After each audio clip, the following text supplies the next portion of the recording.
Please state the name of the defendant in this case. Phoenix, right? It's Larry Butts. The defendant? Well, that's Larry Butts, Your Honor. Correct. Just keep your wits about you and you'll do fine. Next question. This is a murder trial. Tell me, what's the victim's name? Phew. Wait. Phew, I know this one. Glad I read the case report cover so many times. Phoenix, what are you talking about, man? It's... wait. Uh-oh.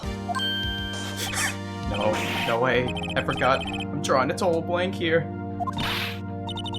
Phoenix, are you absolutely sure you're up to this? I don't know, Mia, or my...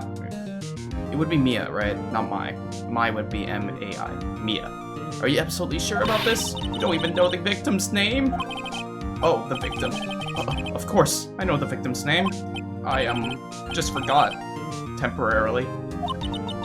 I think I feel a migraine coming. Look, the victim's name is listed in the court record.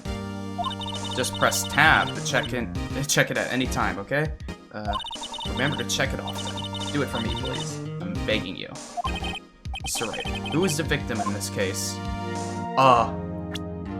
Okay, there we go.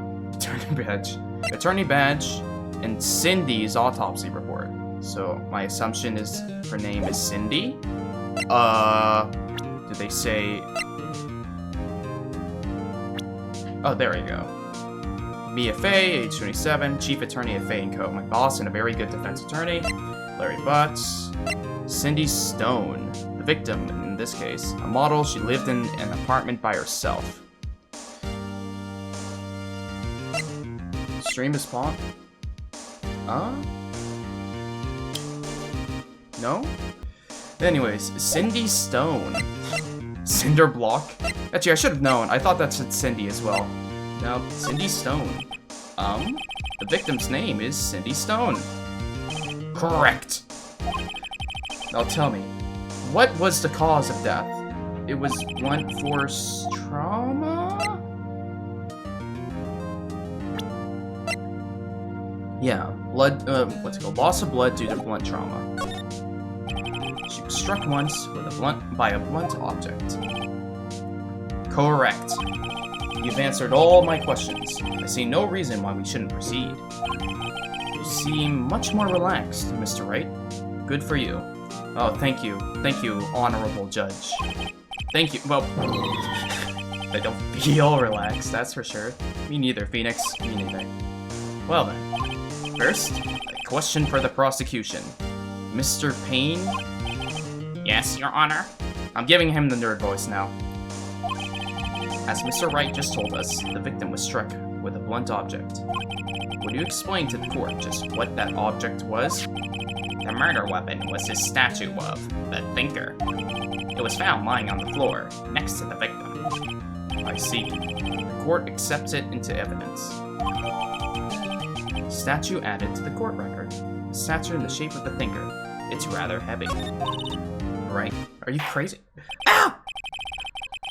Mr. Payne, the prosecution may call its first witness. Also, kind of sucks. You know, we kind of had that flashback in the opening, so I'm pretty sure I know who it is. At least I assume it's the guy they showed in... The prosecution calls the defendant, Mr. Butts, to the stand. Chief? What do I do now? Pay attention. You don't want to miss any information that might help your client's case. You'll get your chance to respond to the prosecution later, so be ready. Let's just hope he doesn't say anything unfortunate. Well, given how he was in the room earlier... Uh-oh.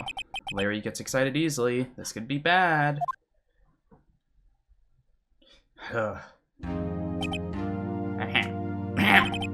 Mr. Butts, is it not true that the victim had recently dumped you? Hey, watch it, buddy. We were great together. We were Romeo and Juliet, Cleopatra and Mark Anthony. Didn't they all die? I wasn't dumped. She just wasn't taking my phone calls or seeing me. Ever. What's it to you, anyways? Mr. Butts, what you describe is generally what we mean by dumped. In fact, she had completely abandoned you and was seeing other men. She had just returned from overseas with one of them the day before the murder. What do you mean, one of them?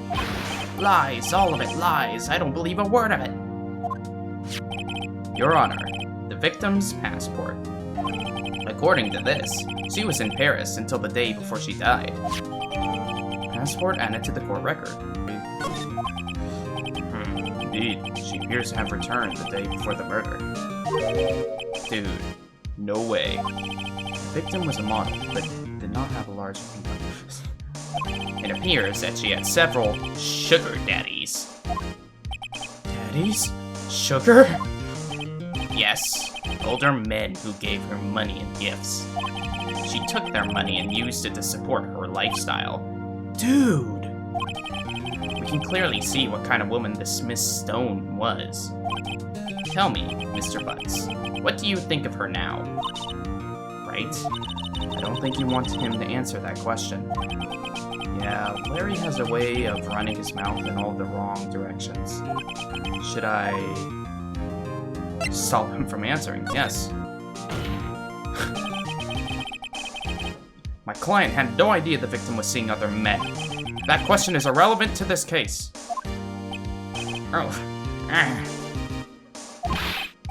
Dude, Nick, what do you mean irrelevant? That's cheating, She-Dog. I'm gonna die. I'm just gonna drop dead.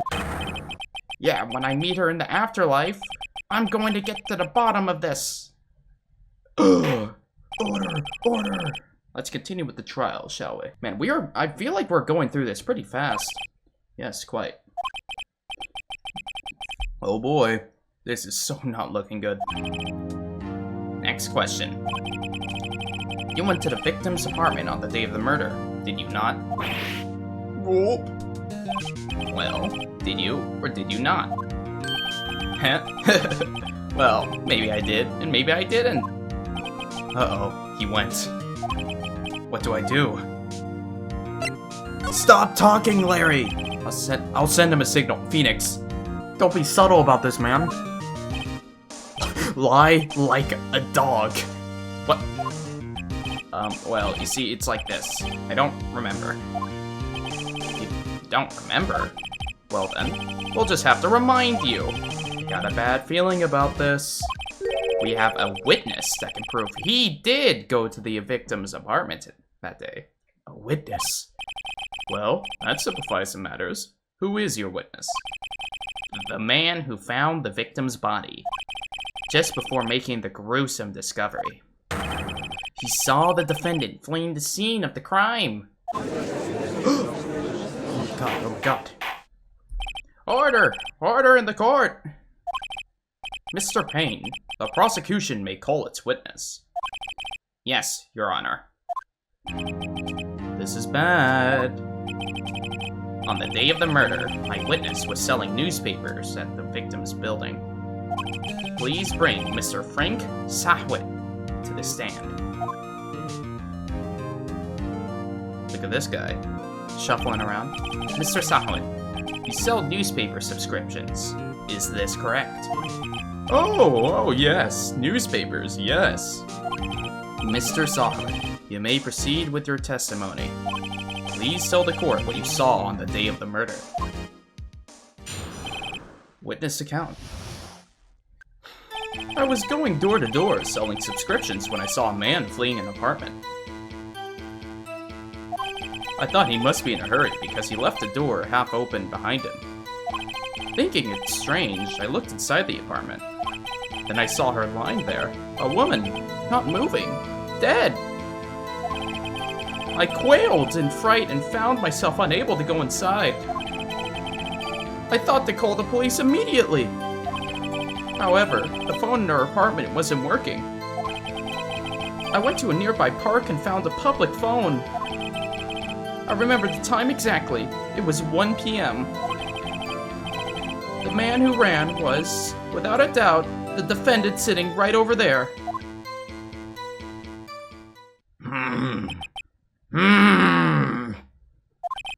Larry, why didn't you tell the truth?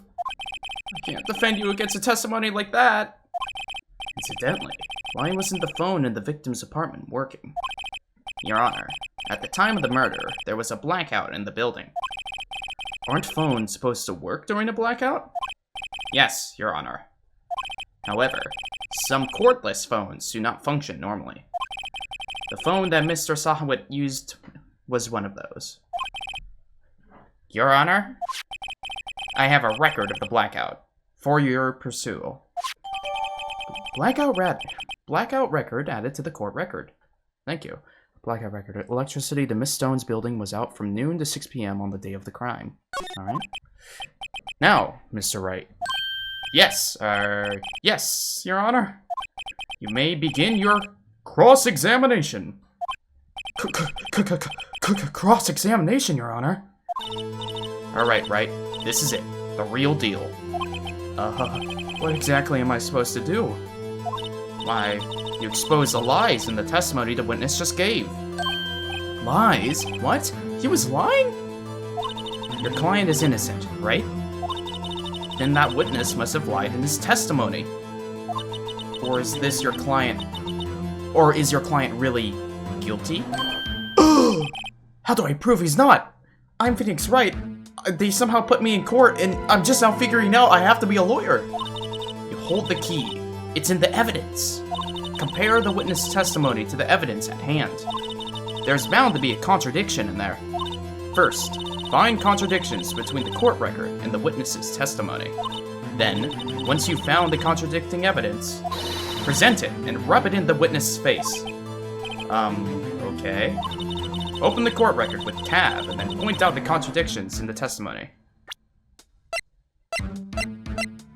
Alright, now got it. Cross-examination. I was going door to door selling subscriptions when I saw a man fleeing an apartment. Okay, hold on. No! Okay. Isn't a man leaving an apartment a common sight? I find it odd you would take notice of him. I don't know. He just seemed strange to me, that's all. Like he was mad and yet frightened at the same time. Just like a criminal fleeing the scene of a crime.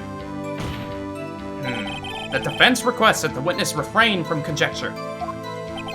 Of course, what the witness means is that the man he saw looked suspicious. So, what happened next? I thought he must be in a hurry because he left the door half open behind him. Left the door half open behind him? Wait. I was going door to door selling subscriptions when I saw a man fleeing an apartment. Thought he must be in a hurry because he left the door half open behind him.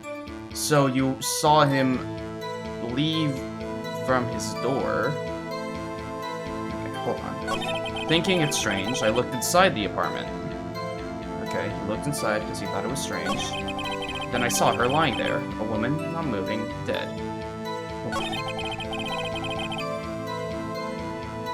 I don't like how it... Okay.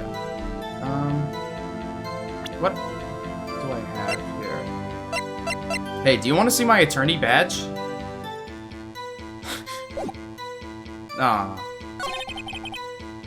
Okay. Yeah, you know what? I'm gonna present it.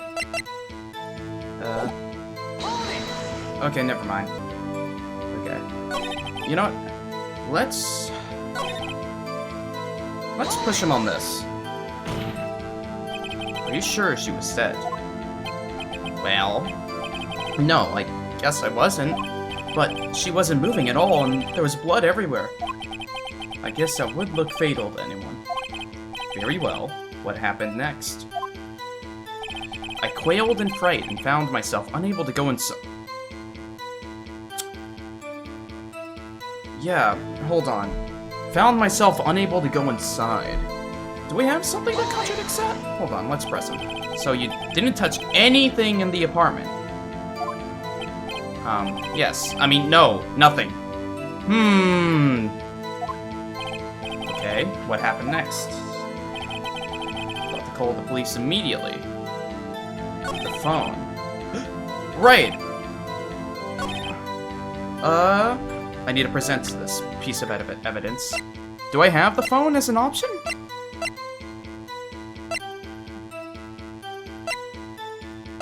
No, we don't have any. The phone. He did attempt to grab the phone there. Okay, I thought to call the police immediately. A little bit. You thought to call them. You thought them? Okay. Does that mean you didn't actually call them? Okay. I remember the time exactly. It was 1 p.m. The autopsy. Wait. Would it be the autopsy? It was out from noon to 6 p.m. Okay. It must be then. It's either the autopsy report or let's use the autopsy report. Objection! Objection! Found the body at 1 p.m. You're sure? Yes, it was 1 p.m. for certain. Frankly, I find that hard to believe. Your statement directly contradicts the autopsy report. The autopsy notes the time of death to be sometime after 4 p.m.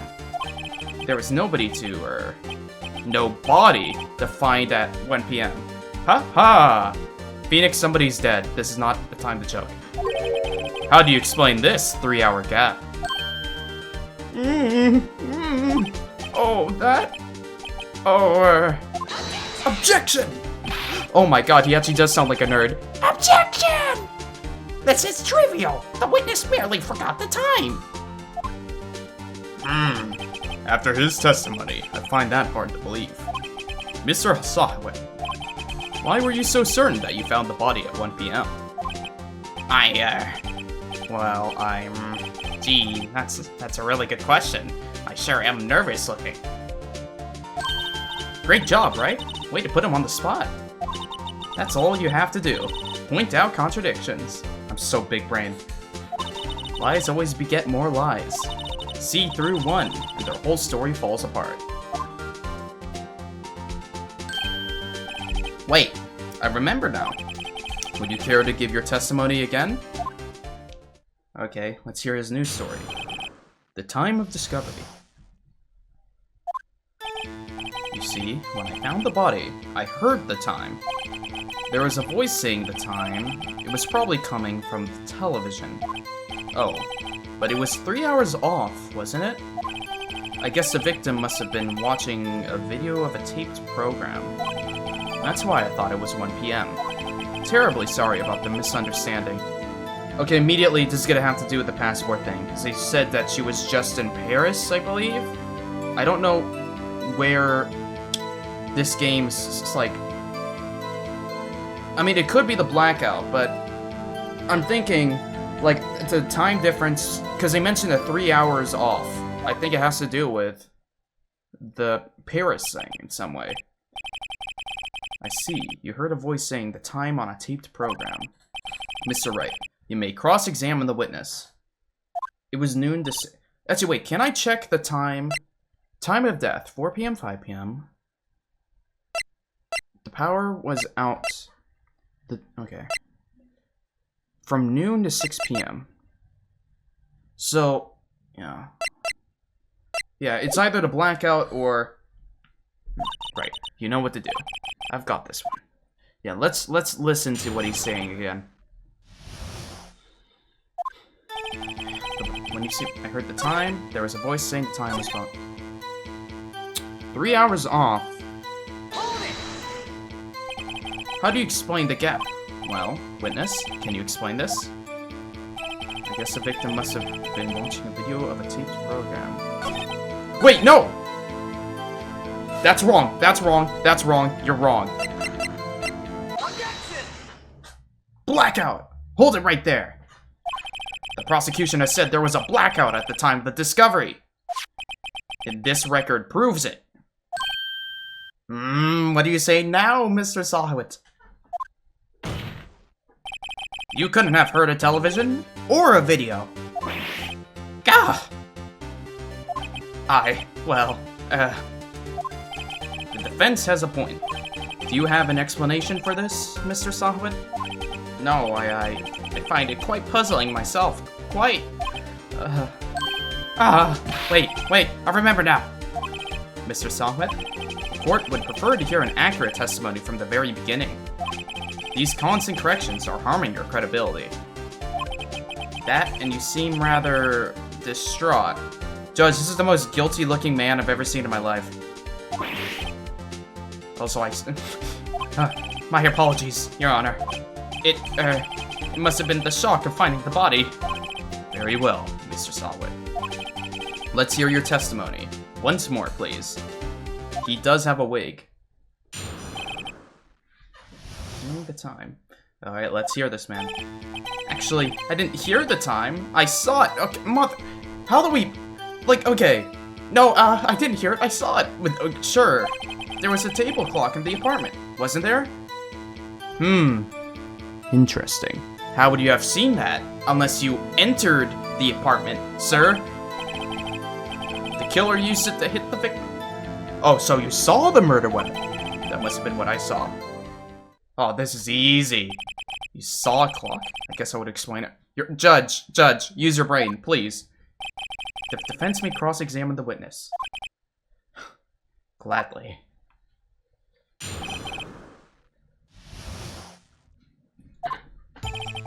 Actually, I didn't hear the time. I saw it.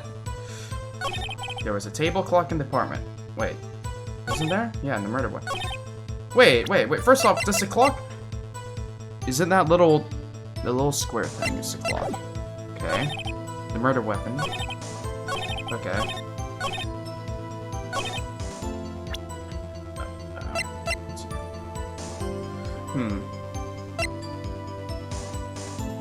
Yeah. Well... Hold on. I'm pressing him on this. Table clock. Was there a clock at the scene? This is the first I've heard of it. The murder weapon. Yes, the table clock that was used as a weapon. That's what I said. Did you doze off in the middle of my test? Something's fishy here. Yeah, okay. So... Let's take a look at this. Wait just a moment. The murder weapon wasn't a clock. It was this statue. Now, how is this supposed to be a clock? Oh my god. What? You, with your objections and your evidence, just who do you think you are? Just answer the question, Mr. Sawit. Hey, I saw that there, okay? That's a clock. Your Honor, if I may. Yes, Mr. Payne? As the witness stated, the statue is indeed a clock. The neck is a switch, you just tilt it and it says the time out loud. As it doesn't look like a clock, I submitted it as a statue. My apologies. I see. So the murder weapon was a table clock after all. Well, Mr. Wright, it appears that the witness's testimony was correct. This is a clock. Do you have any problems with his testimony now? Yes! Your Honor, there is a gaping hole in the witness's testimony. The only way he could have known the weapon was a clock is to have hold it in his hand. Yet the witness testifies that he never entered the apartment. That's what I'm saying! Clearly, a contradiction. Indeed. The witness knew it was a clock because he went into the apartment! You're lying! You were inside the apartment on the day of the murder! Oh yeah? Prove it! Prove I went in there! I'll do it better than that. I can prove you're the one who killed her. You struck her with the clock, and the shock of the blow triggered the clock's voice. That was the sound you heard. Order in the court. Intriguing. Please continue, Mr. Wright. Yes, Your Honor. Mr. Sawit, the sound must have left quite an impression on you. Understandable, since the murder weapon spoke just as you hit the victim. That voice was burned into your mind. That's why you are so certain about the time. Objection!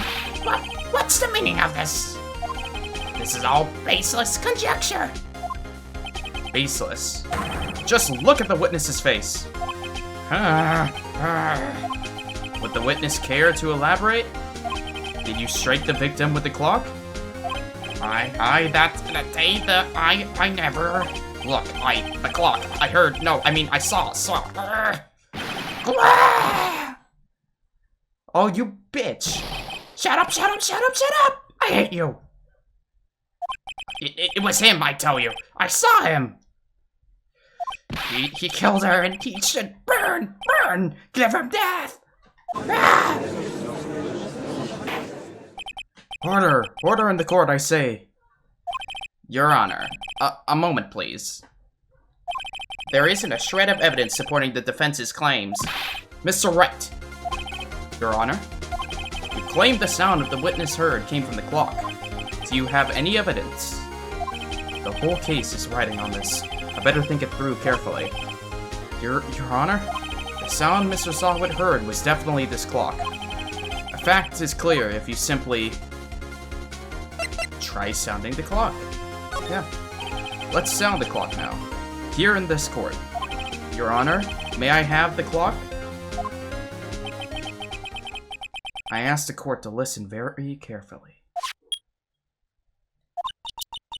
I think it's 8:25. That certainly is a strange way to announce the time.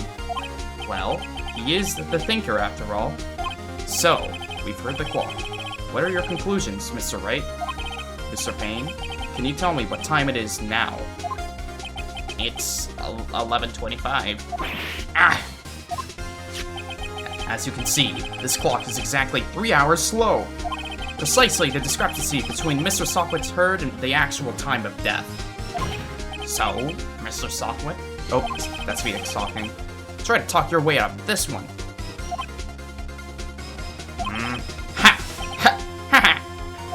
You forgot one thing. Uh-oh. What's he talking about now? While it may seem like that clock is running 3 hours slow, it proves nothing. How do you know it was running 3 hours slow on the day of the murder? Oh, you fool. You stupid idiot. You stupid fool. The passport. If you can't prove that, you don't have a case. He's right. How am I going to prove that? I don't know, Phoenix. Look at your back pocket. Damn it.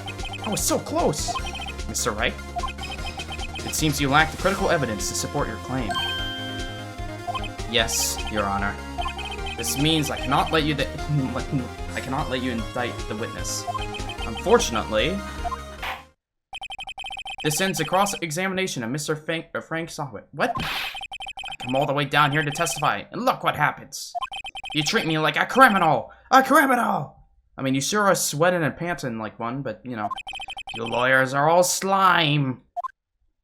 Grrr! I almost had him. Sorry, Larry. I failed you. There's nothing I can do about it now.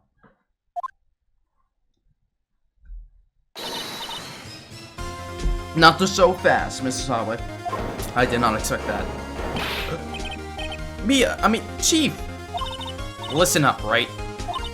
Don't throw this one away. Not like this. Think!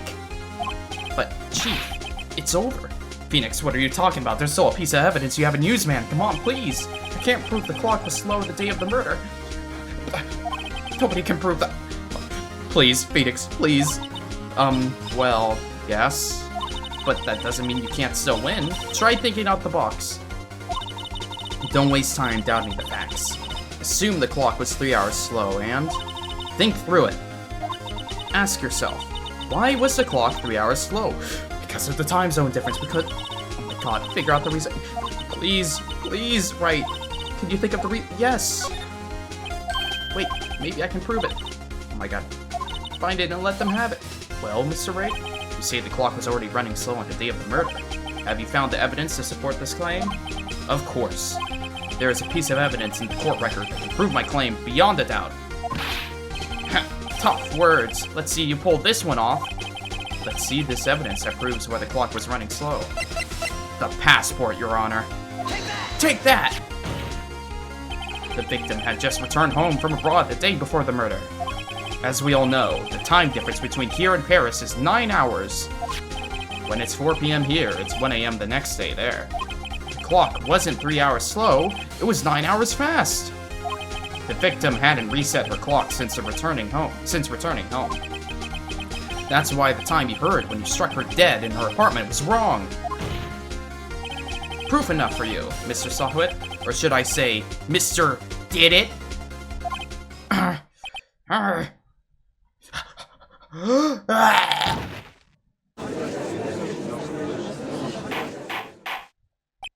Order! Order, I say!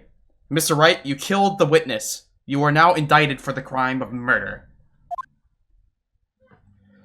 Ooh, this is really fast-paced. Well, this case has certainly turned out differently than we all expected.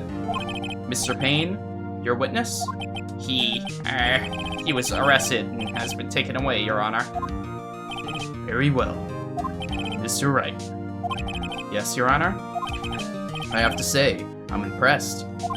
I don't think I've ever seen someone complete a defense so quickly, and find the true culprit at the same time. Thank you, Your Honor. At this point, this is only a formality, but this court finds the defendant, Mr. Larry Butts, not guilty. This game is long. How much will you play? And with that, this court is adjourned. Well, I'm planning on, what's it called? Every Sunday I'm going to be playing this game. It turns out that Frank Sahwit was a common burglar. He poses as a newspaper salesman to check and see when people were out of the house. That day, when Larry went to her apartment, the victim wasn't home. After he left, Mr. Sahwit let himself in to do his dirty work. While he was searching her place, the victim returned. Flustered, Mr. Sahwit grabbed the nearest blunt object he could find. He killed her. Like a monster. August 3rd, 2:32 p.m. District Court, Defendant Lobby Number 2. Whew, I still can't believe we won! Hooray! Right, good job in there. Congratulations. Oh hey! Here, take this. It's a present. A present? For me? Wasn't... Here, have the murder weapon. Actually, I made this clock for her. I made the one for her and one for me. Really? You made this? Well, thank you. Keep it as a memento. Dang. Dude, why did you lock in? Yo, Nick, you have to let me slide. Please, I'm begging you, Nick. I didn't know it then, but that clock was soon going to be at the center of another incident. And my promise to tell the chief about me and Larry would be one promise that I wouldn't be able to keep. I will say, I know I knew pretty much how that entire trial went because I watched, the first episode of the Phoenix Wright anime. So I will say, I already knew how that was going to go. I know the premise of this next trial coming up here, but it seems like we're going to go into it. But beyond that, I don't really know anything else. When a certain Ruli guy enters the chat, we'll be able to discuss this further. I'm sure he'll be here within the next hour or two. Ooh, a brand new episode has been added. Oh my. Hello? Hello? Ow! Hello? This is Maya. Oh my goodness. The Maya? Hey Maya, it's me. Mia, what's up? You haven't called in a while. Sorry, I've been so busy. How have you been? Well, lonely, and it's all your fault. Nah, I'm just teasing. I've been great. I'm finally getting used to having my own place. That's good to hear. Actually, I'm calling because I have a favor to ask. I know. You want me to hold evidence for you? Sharp as always. There's a lot of buzz about the upcoming trial. I just don't feel safe keeping the evidence here. I gotcha. So, what is it this time? It's a clock. A clock? Yeah, it's made to look like that statue, the Thinker. Thank you very much, Spooter Guy 2099, for the follow. The Thinker, and it tells you the time. I thought you might like it. You always liked toys. Hey, I'm not a little girl anymore, sis. Now. You know I'm only teasing. Huh. I should probably tell you, the clock isn't talking right now. Huh? It's not working? That's lame. I had to take the clockwork out. Sorry. Put some papers inside it instead. Papers? Is that the evidence then? Well, there's a possibility that it might turn out that way, yes. Can you come by the office tonight, say 9 o'clock, to pick it up? I'll be in a pre-trial meeting until then. Okay, sis, but I expect dinner, something good. Like burgers. I could really go for a good burger. Okay. We'll hit the usual joint. Alright, it's a deal. Okay, sis. See you soon. Yep, I'll be waiting, Maya. Out. Conversation recorded. September 5th, 9:27 a.m. Dude, 100% there is a Saul Goodman edit where Phoenix Wright is just replaced with him. September 5th, 8:57 p.m. Faye & Co. Law Offices. Now, Miss Faye, I'll take what's mine. The papers. I'm sorry, but I can't give you what I don't have. Miss Faye, you are a poor liar. Why, I see it right over there. That must be the thinker that swallowed those papers. How could you know? Ho. You are not cognivorous of my background, Miss Faye. I am so very sorry, but I am afraid I must ask you for one more thing. Your eternal silence. Farewell, Miss Faye.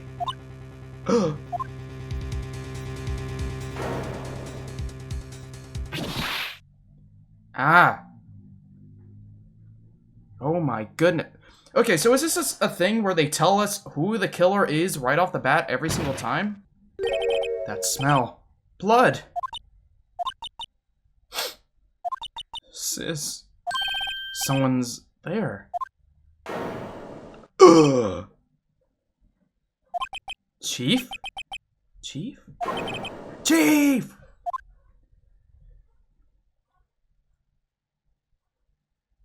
Oh my goodness. Who are you?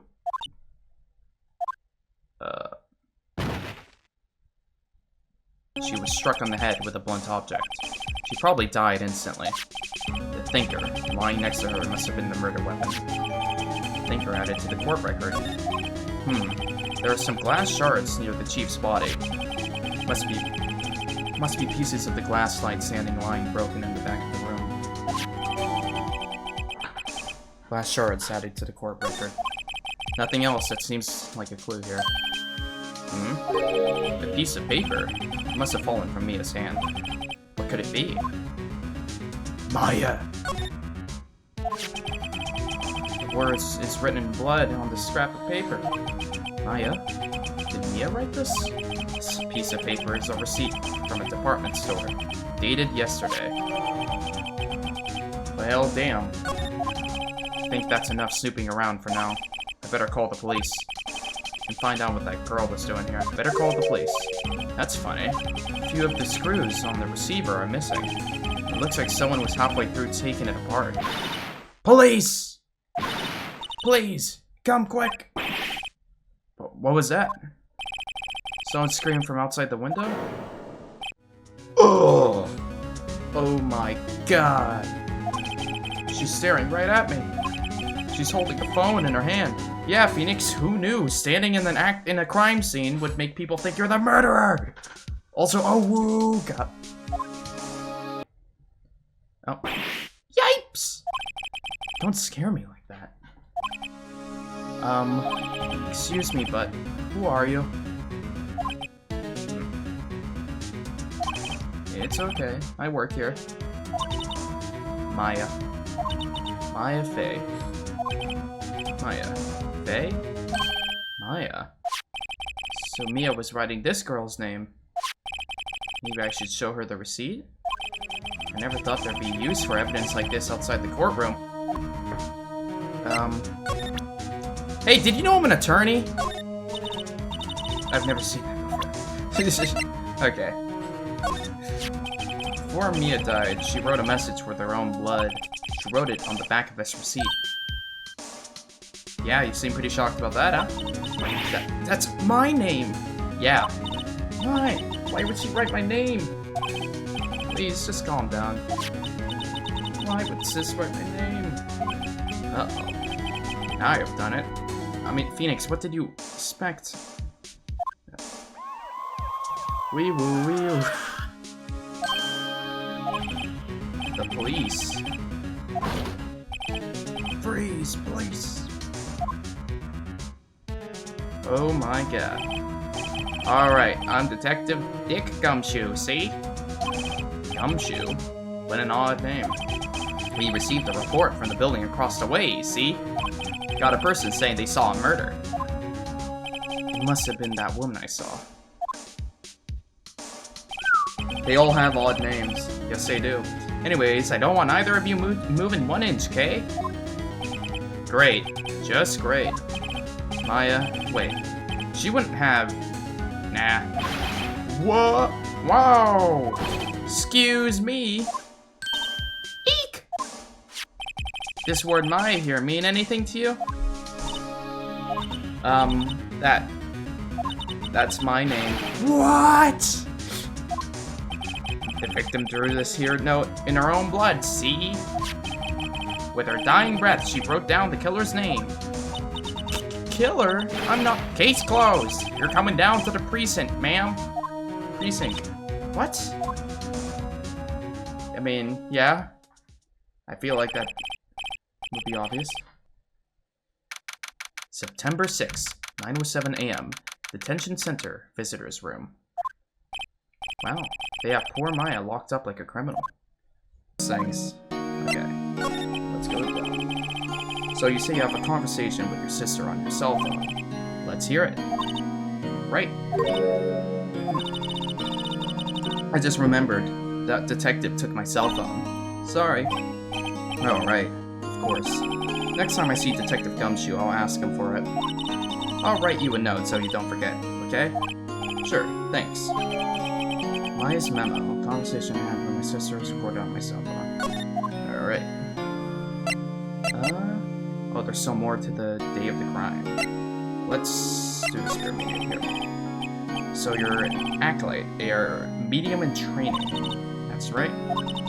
The Faye family, especially the woman, have always been very sensitive to the spirit world. Wait a second. You said the Faye family? So, what's it called? Mia was into this stuff too? Of course. She left the mountain to follow her career, she said. Her powers were first class, too. I had no idea.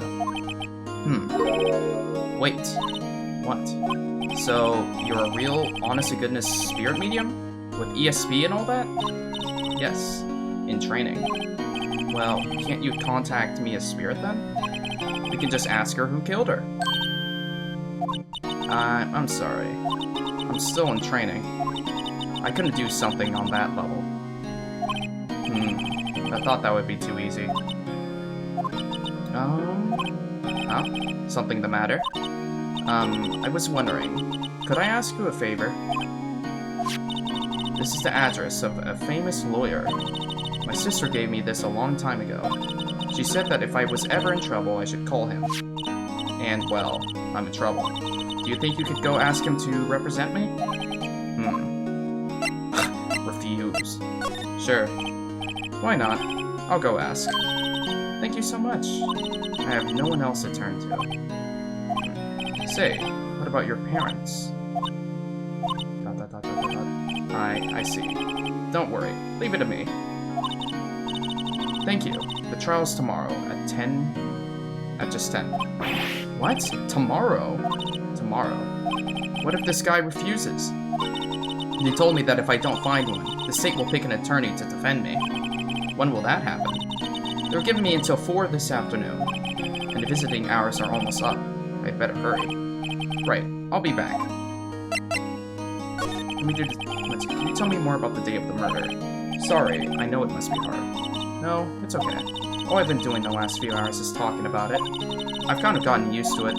Let's see. That morning I got a call from my sister. She wanted me to hold on to a piece of evidence for an upcoming trial. That's the thinker clock that Larry made. Practically qualifies as a serial murderer by now. So then, when did you arrive at the office? It was right around 9. The lights were off, and I could smell blood. Then I found her, my sister. Thanks, Maya. That's all I need to hear for now. Let's see. Examine. I already did that. Alright, I think we've pretty much gone through everything here. Yes. I can go back to the law offices. Let's see. September 6th. Fane Co-Law offices. The office is filled with police officers. They're all busily searching for clues. Hey, you there. This is a crime scene, pal. No trespassing. Sorry. Don't I know you from somewhere? Wait, you're that Butts guy, aren't you? No, Phoenix Wright. How can anyone mistake me for Larry? Ah, guess I got the wrong name, Mr. Wright. Sorry about that. The Butts guy. He was a killer, and you're no killer, right? He was proven innocent.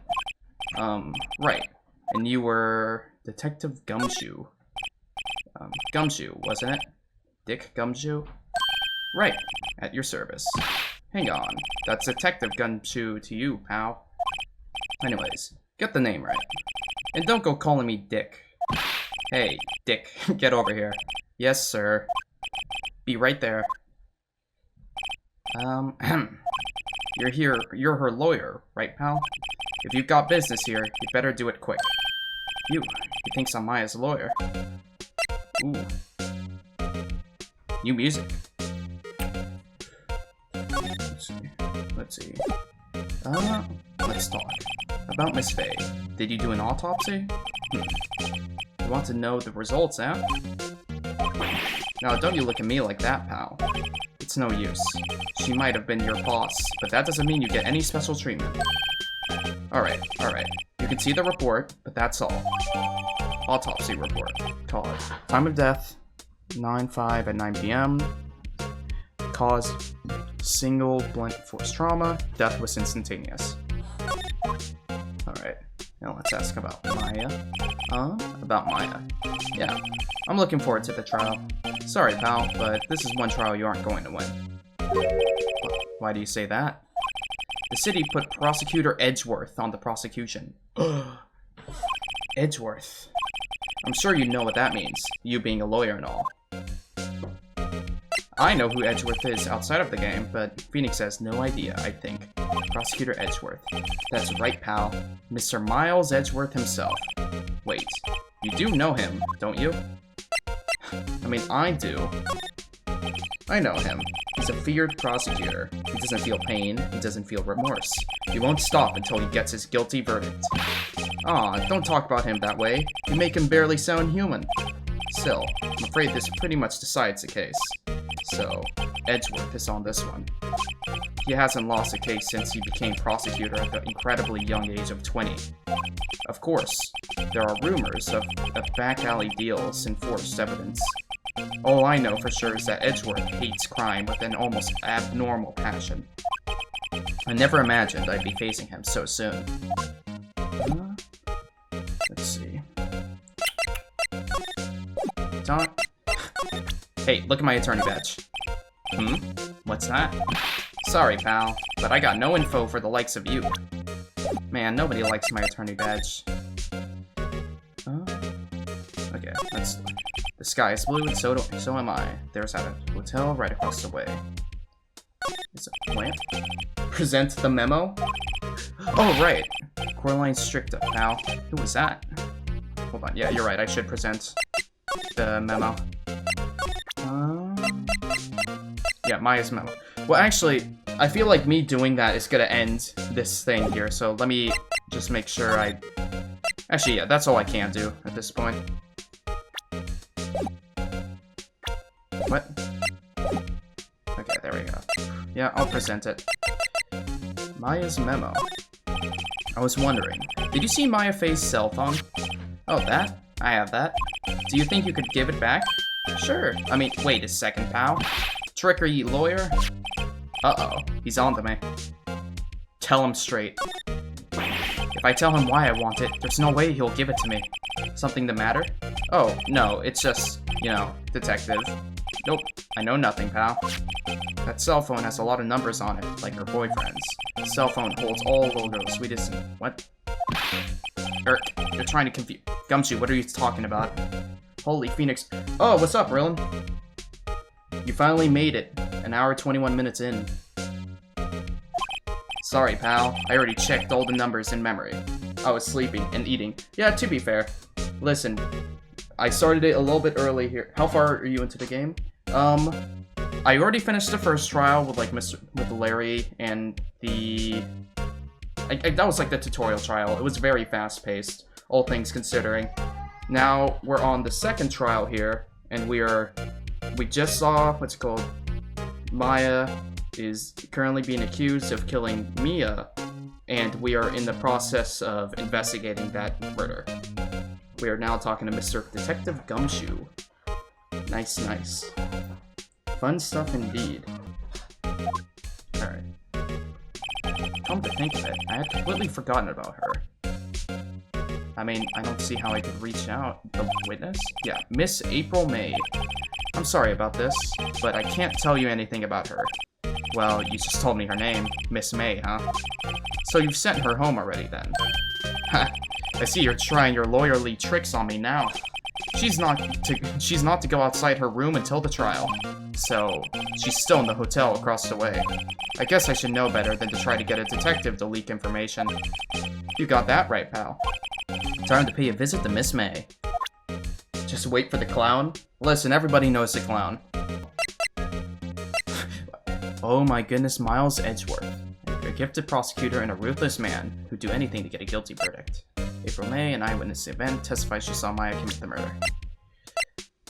You gotta get through the first 5 games to get the CL1? Wait, what is the CL1? Oh, the clown, the con. First 5 games? Alright, well, 6 months from now then. Actually, I don't know. The 6th game? Man. Wait, how many games are in the Ace Attorney trilogy that I'm playing right now? How much is included in it?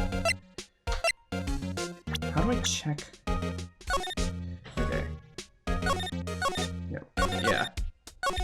I already heard this conversation. 3 in this pack. Then there's 3 more in the Apollo Justice trilogy.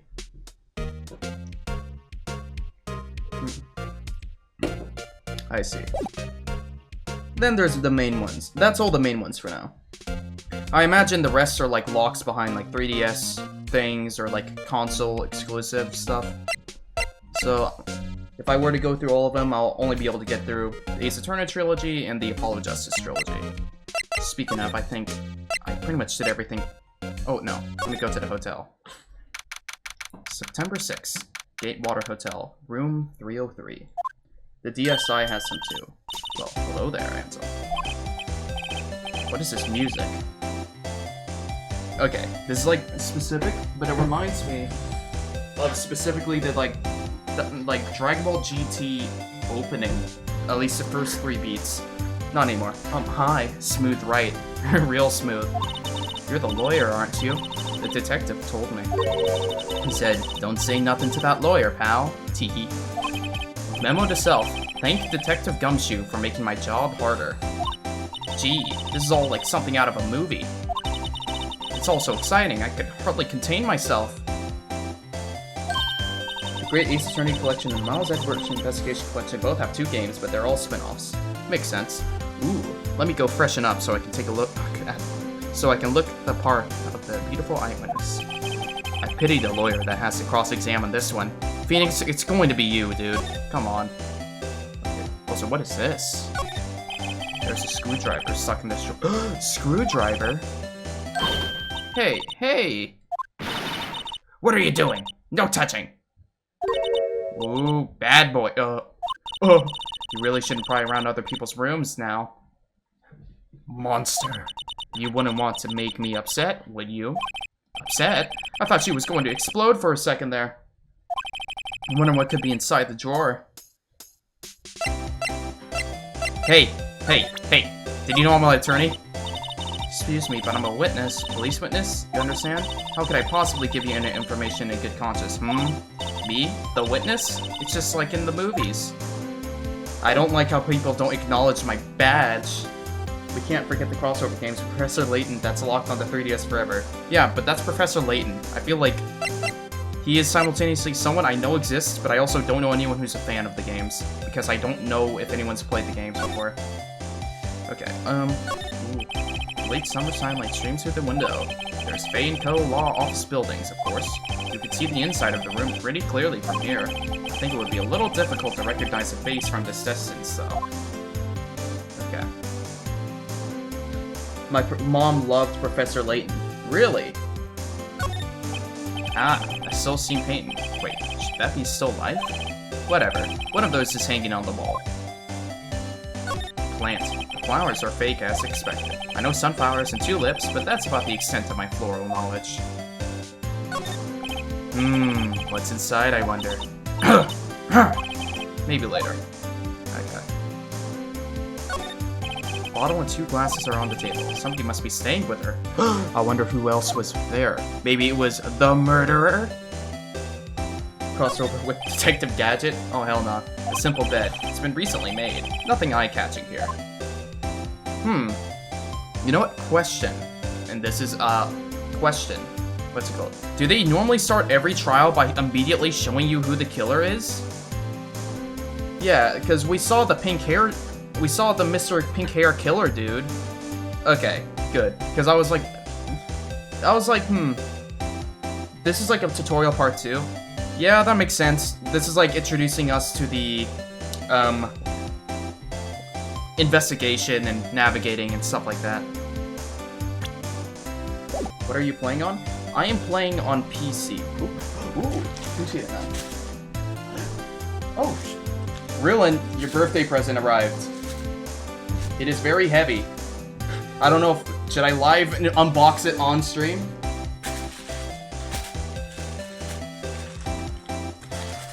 Live unbox. Alright. My birthday was August 1st. I am opening it now. It's a book. Holy shit. Genki, an integrated course in elementary Japanese. Yo, sweet! Thank you, thank you, Rylan. Thank you. Itadakimasu, or... I think that's the thing. Gomen? What's that? I don't know. Either way, I can now learn elementary Japanese. Appreciate it. You'll learn it. Yes, I will no longer be hard-locked into using Duolingo. Appreciate it. Thank you very much. I know it's a little strange to get a textbook as a birthday present, but I thought you... No, I'm a... Dude, listen, getting textbooks are fine. Imagine, though, my response was, you gave me homework for my birthday? Grr. But instead, no, it's an elementary school book of basic Japanese, as I had been doing that for Duolingo. I hesitated because of that, lol. No, it's fine. Besides, you did the thing where you already gauged if I was gonna be into it or not by, you know, talking about it personally. That's what I would have done. Okay. What? Do you think you could tell me something? I need you to describe what you observed at the time of the incident. Ooh, observed. Incident. You sound just like a lawyer in the movies. I like a man with a big vocabulary. Gulp? Better not encourage her. There, you know that thing that happened the other day? The bad thing? What did you see when it happened? I don't suppose you could tell me about it, pretty please. Let me see. Well, dream on. If you want to know, you'll just have to come to court tomorrow, Mr. Lawyer. Oh boy. Whatever. Fine, I'm out of here. Let's go to the law offices. Seems my Mr. Grossberg is out. Well, maybe I should just wait here for him to come back. Ahem. If that wasn't the most over-the-top clearing of the throat I've ever heard. Aha, so you're the one they say has been looking for me. Well, look at this fine, distinguished gentleman. Yes, that's me. He looks even grander than I imagined. That badge on your collar. Ah, so you're a lawyer, are you now? Yes, well, yes. And what do you want? I'm not particularly busy these days. Please, proceed. Not busy? Then how come no one could get in touch with you? Something the matter? You came to see the one and only Marvin Grossberg, did you not? Well, here I am, boy. What do you want? Out with it! Well, sir, actually, it was about Maya Fey. Bro does not like that. Ah, yes, Maya Fey. Go on. Why the strange reaction? Cha-cha. I'm really quite busy here, son. I can't go taking cases on a day's notice. No, it's quite impossible. Wait a second. How did you know the trial was tomorrow? Ahem. Anyways, I'm afraid it's entirely impossible for me to represent her. Sorry, end of discussion. Who could have seen this coming, chat? Who could have seen this coming? What's going on? He refused me before I even got a chance to ask him. What do I tell Maya? Well, this is a very interesting thing. A table for clients. An elegant ebony case. And if I'm not mistaken, that lighter is made of solid gold. Even I can tell someone here's got money to burn. A plant. An expensive potted plant. No idea what kind of plant it is, though, but it's probably the most expensive one available. That painting has been bugging me ever since I stepped in here. The oil painting is so thick it practically gives me stuffed nose. I'm sure the price is nothing to sneeze at either, for that matter.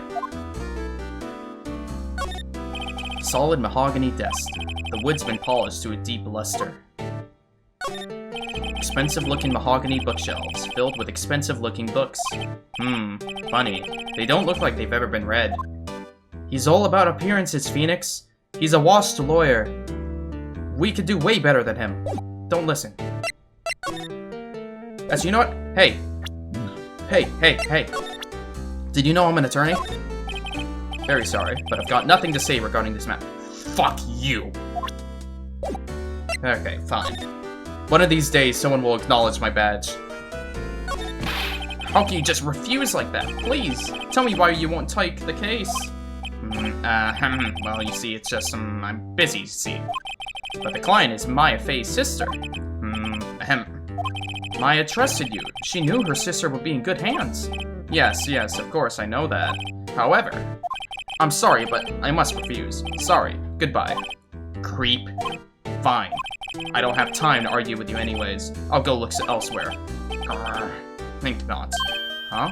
Did you say something? I think not, I said. What? What do you mean? I'm terribly sorry. But I'm afraid that no lawyer worth their salt will take on this particular case. Terribly sorry, my boy. Why? I cannot say. I beg your pardon, but could you leave now? I have nothing more to discuss with you. What's going on here?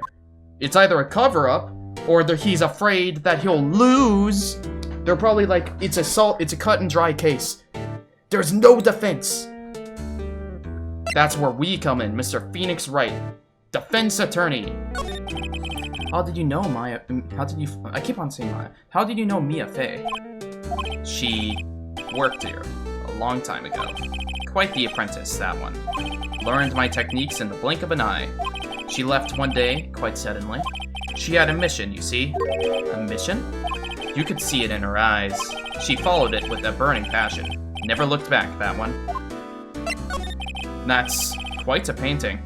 Ahaha, you noticed. It's my pride and joy. Impressive, isn't it? Well, isn't it? Isn't it, chat? Isn't it? The color of the sky, the hue of the sea, the weave of the straw hat. It's worth at least 3 million. I have no interest of parting with it, of course. No, I won't sell it. Not even to you. I wasn't interested. It's not for sale. I'm not buying. Jeez. Fine, nerd. September 6th, 3:42 p.m. Detention Center. Visitor's room. Alright, I'm representing you. Hiya. Oh, you're back. Did you find the lawyer? Well, what do I tell her? Well, see. Just be honest. I really don't think you should use that guy. He didn't seem healthy.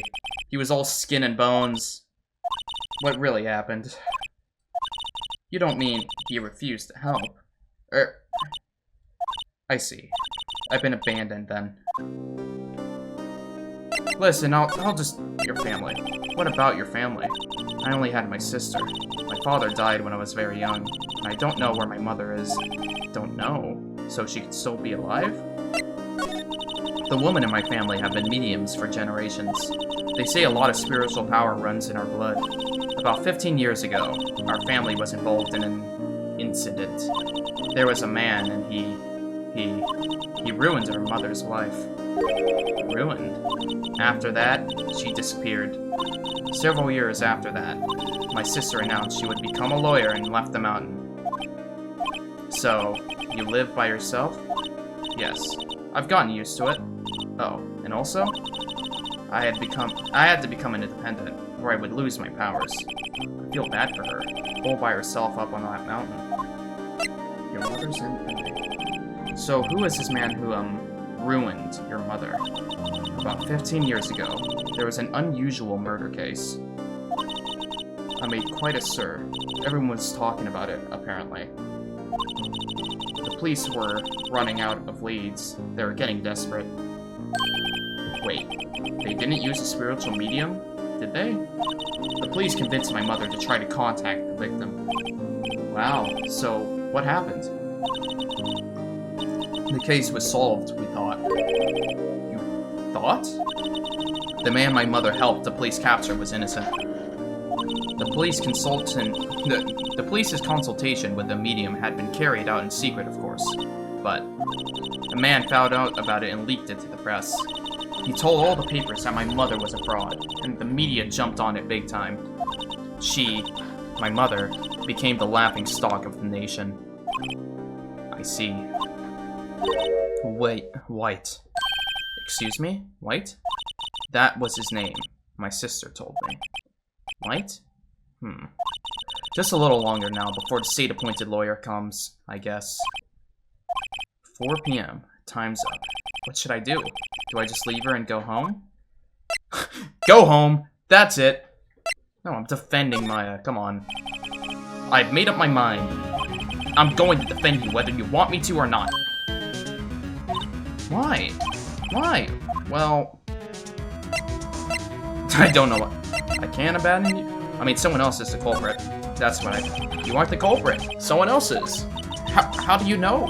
I have a hunch. Given the evidence, it would be easy to assume that Maya was the killer. But there's something about this whole thing that smells... fishy. That witness's strange behavior, was that all an act? And the way that lawyer refused to help out Maya. But more than all of that, she has no one left to help her. Nothing is more sad or more lonely than that. I know. I've been there a long, long time ago. What was the witness's last name?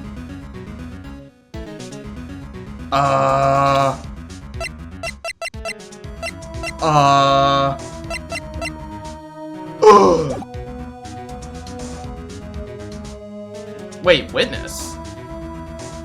No, the witness... Catty lady, I don't remember. We'll see. Why did I become a lawyer in the first place? Because someone had to look out for the people who have no one on their side. Maya, I won't abandon you. You can count on me. That's so kind of you.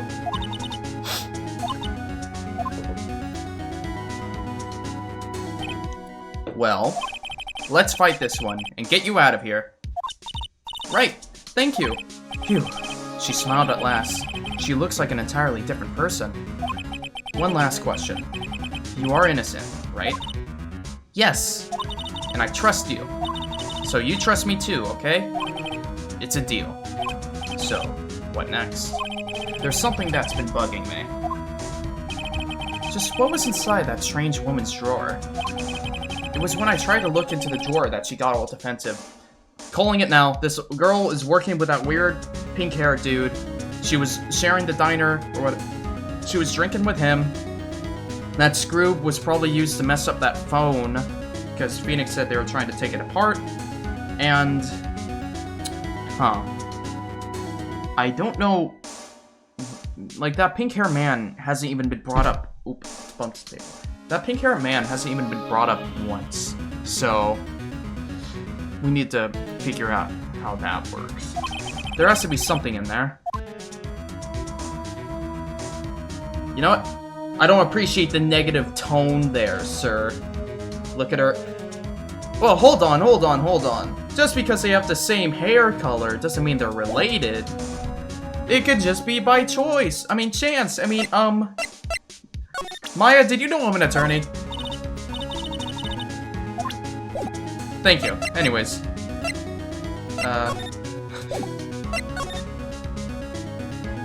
What? Wait, where's... Oh, can we sneak into her house? Bellboy. Good afternoon, sir. Excuse me, you are? I beg your pardon, sir. I am the bellboy of this establishment at your service, sir. Oh, right. I've just come up to deliver room service, sir.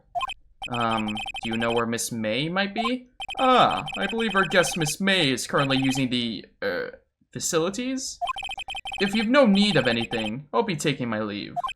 Please, stay as long as you'd like. Enjoy. Yeah. Wait, no, hey!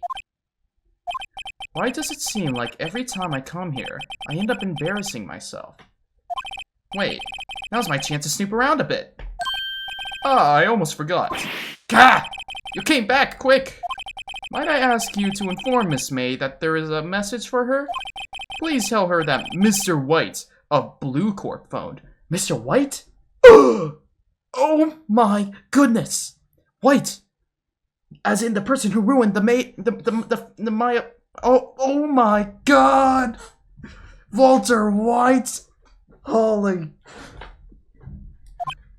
Oh, right, sure. Come on, Phoenix, Mr. White, a blue... Come on, Phoenix, use your brain! White. That was his name. My sister told me. White, the name of the guy who ruined Mia and Maya's mother. Could it be a coincidence? No such thing, Phoenix. Anyways, come on, go for it. There's a screwdriver sticking out of that half-open drawer. Now's my chance to see what's inside. What do we have here? A wiretap? What would a woman like her be doing with a thing like this? Wiretap added to the court record. There's definitely something suspicious about this Miss May. Why would she have something like this in her hotel room? There's a story behind all of this. I know it! Alright. I'll be using this bit of evidence in tomorrow's trial. That's for sure. For Maya's sake. I'll get to this woman... Wait. What? I'll get to this woman's bottom. Wait, I mean, you know what I mean. Oh. Bellboy? Still there? Uh-oh. Time to scram! I look forward to tangling with you tomorrow, Miss May. In court. But you were supposed to tell her the message. To be continued? Oh my god.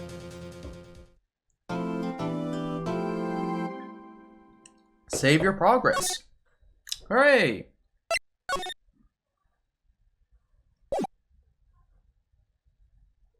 September 7th, 10 a.m. District Court, courtroom number 1. I mean, I wonder who the culprit is. Really, guy, this game is simple. That's, you know, I guess for the tutorial things, it's like, okay, we know who the guy is. As in, we know who did it. Now it's just connecting the dots to figure it out. Okay. Court is now in session for the trial of Miss Maya Fey. The prosecution is ready here. Edgeworth. Oh my goodness. It's him. Guess who's back? Tell a friend.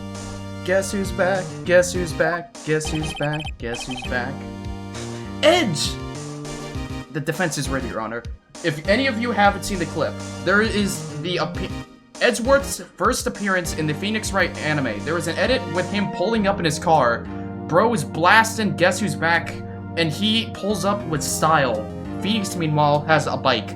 They are not equal as far as the aura goes. But don't worry, Phoenix. Together, we'll claim back all of the lost aura you've made. Especially in that hotel. That was not good, man.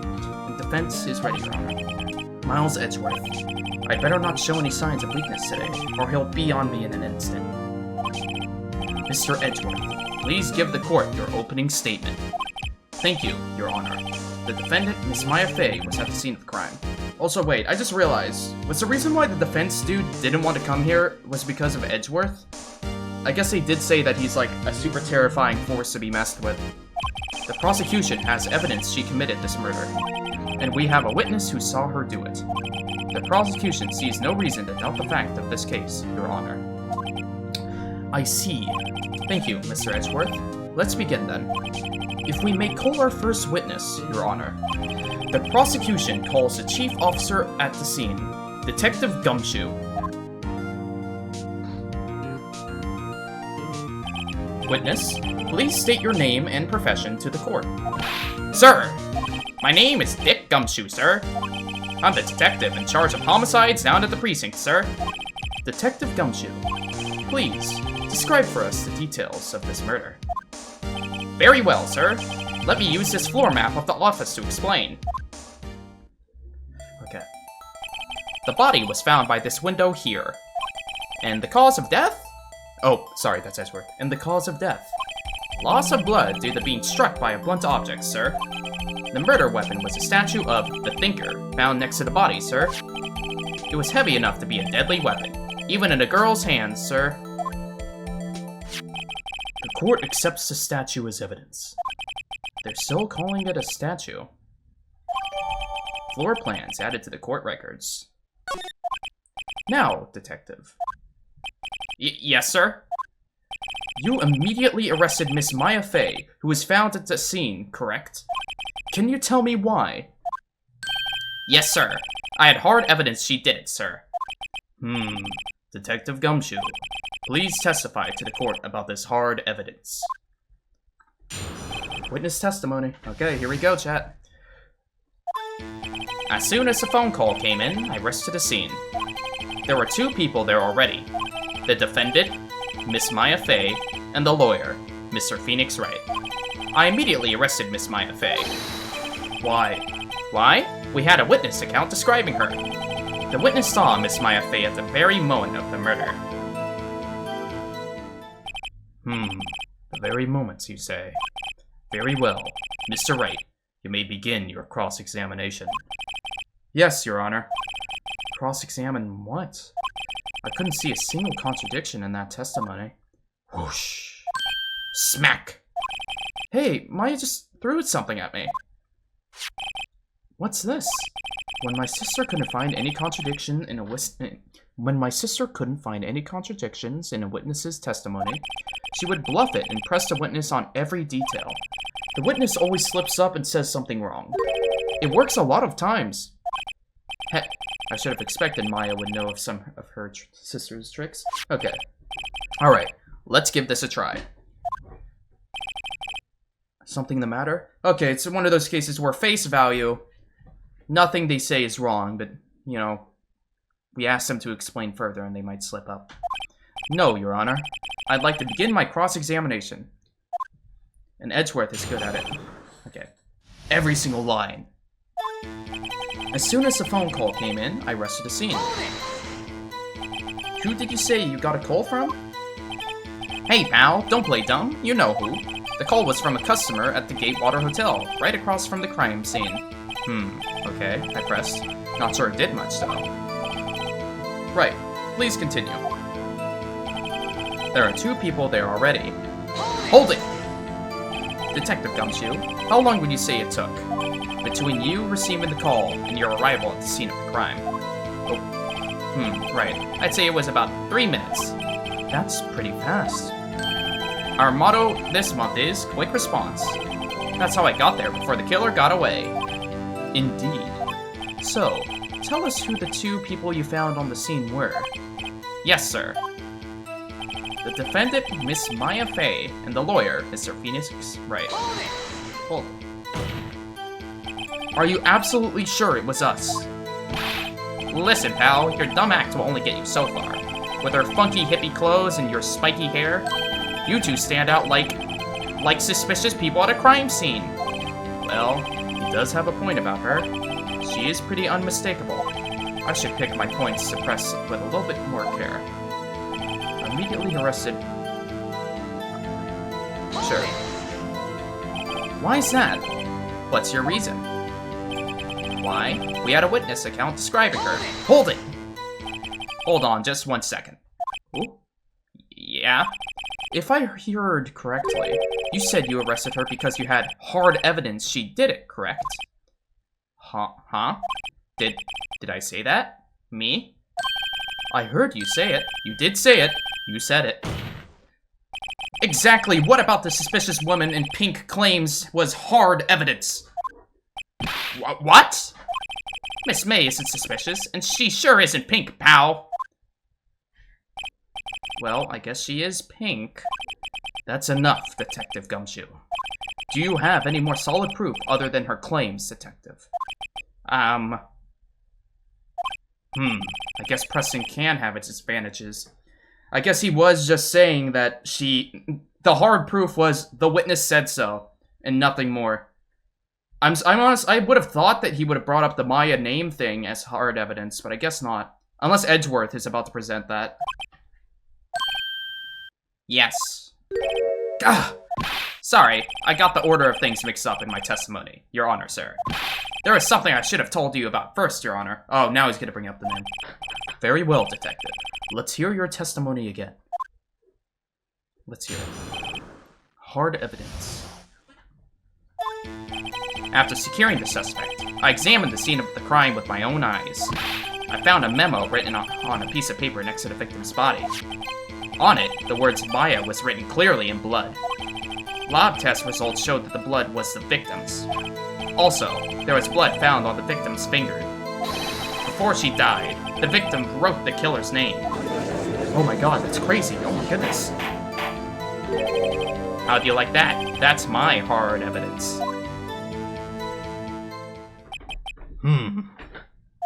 Before we begin cross-examination, I have a question for you, Detective. Your Honor? Why didn't you testify about this vital piece of evidence the first time? I know, I'm really embarrassed. I forgot to tell you. I forgot about it, Your Honor, sir. Try to be more careful. Very well.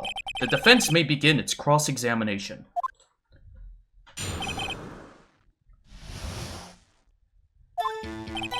After securing the suspect, I examined the scene of the crime with my own eyes.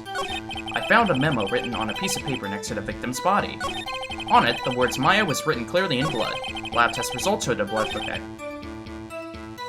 Before she died... Wait, no, not this.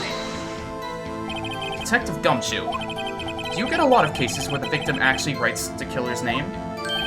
Sure, it happens all the times in books and the movies. This isn't a movie, Detective. Oof. Let's talk about reality, shall we? I guess I haven't heard of many cases, no. Don't you find it a little odd that the victim would write down a name? Especially the name of her own sister. Yes, actually, you got a point, pal. Stop right there. The witness's opinion on the matter is irrelevant. The facts are clear. The victim wrote down the name of the accused. The victim told us the name of her killer. Oh my god. Order! That didn't go so well. That's right. What he said. That's his whole testimony. Okay, there has to be a contradiction in there somewhere. Let's find it. Okay, I thought he would have slipped up there. Also, I see what they mean about Edgeworth being better at this. I feel like he's already a far better prosecutor than that tutorial man. Okay, I examined the scene of the crime. It's not a memo? Hold on, can I present?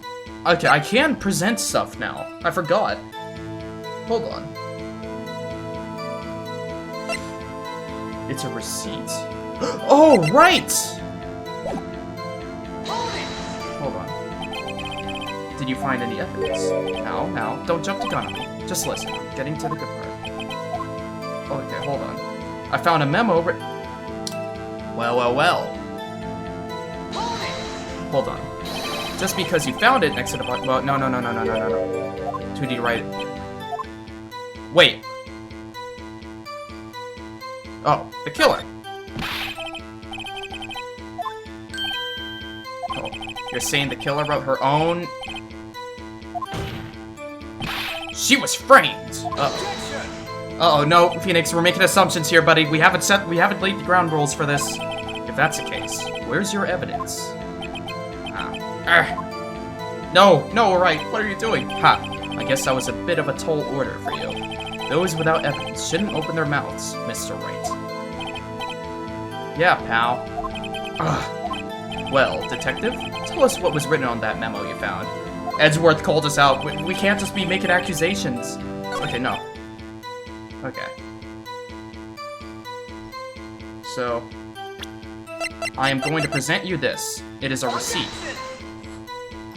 This evidence clearly reveals the contradiction in that statement, Your Honor. How exactly is that evidence in that statement? They are... Oh no. Oh no. Oh no! Okay, never mind.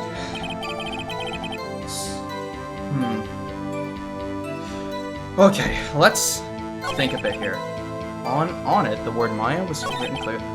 The blood was the victim. Also, there was blood found on the victim's finger. Hold on, let's ask more about this. On which hand was the bloody finger, detective? The right hand. She was right-handed. Ha ha ha. Nice try. Uh-oh, I guess that wasn't too hard to see.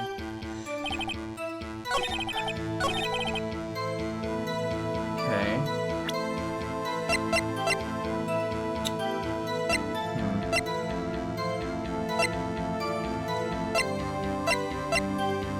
Hold on. Okay.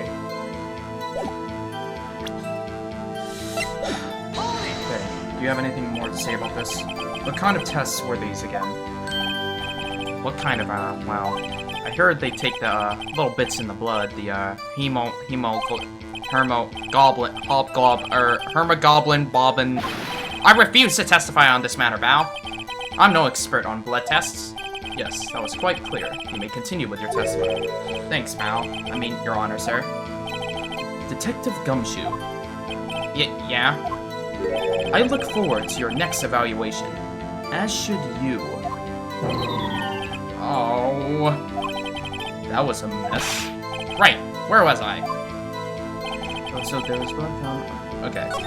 We did that. I think we did that. Okay. How did you examine this? Now. Don't jump. Okay, no, I did. I think we've gone through everything here. Unless you guys know I've missed something. Under words, Maya was clearly written in blood. We did that. Right-handed. Before we died. Yeah, this one here was him saying that... Yeah, what's it called? Edgeworth got on him for saying he's opining when he shouldn't be. Yeah, I'm gonna look through the evidence again. Yeah.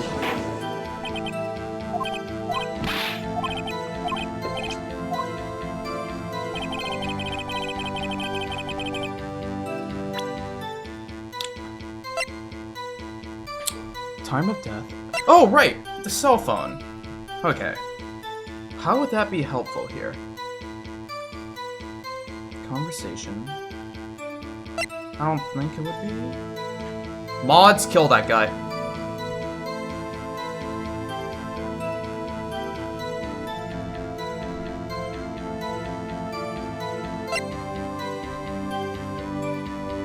Thank you, mods.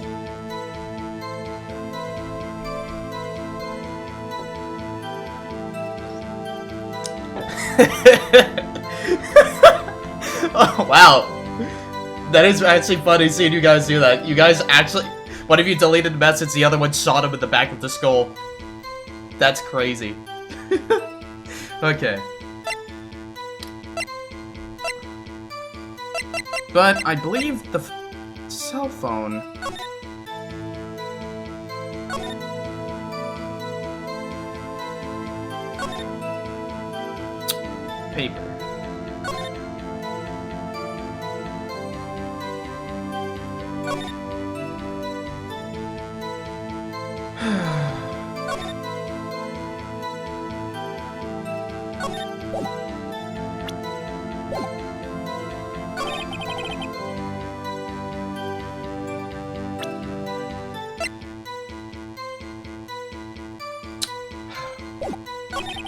words of Maya, that is true.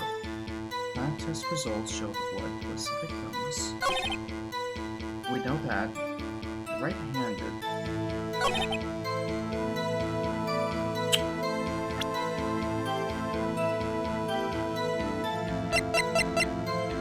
Wait a second. Death was instantaneous. How would she have done that? Objection! Detective Gumshoe. There's one thing I want you to clarify for me here. You say that the victim, Mia Fey, wrote this note. That she was accusing the defendant, Maya Fey. That's really what you're saying? What? This isn't one of those lawyer tricks now, is it? Of course she wrote it. Who else could have? You have it backwards, detective. Backwards? The victim is the only person who absolutely could not have written it. This is a report from your department, detective. Imminent death due to a blow from a blunt object. She died immediately. But no butting your way out of this one, detective. Oh my god, wow. Order! The defense has a point. Someone who died immediately wouldn't have had the time to write anything down. Mr. Wright, I beg your pardon, but when exactly did you obtain that autopsy report? What? When? Shh. Oh shit. You better not hit me with the updated autopsy report.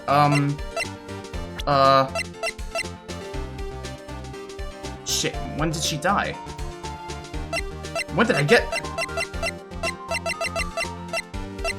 No, it was not the day of the murder, the day after. The prosecution's point being... Oh no. Oh no. What? What?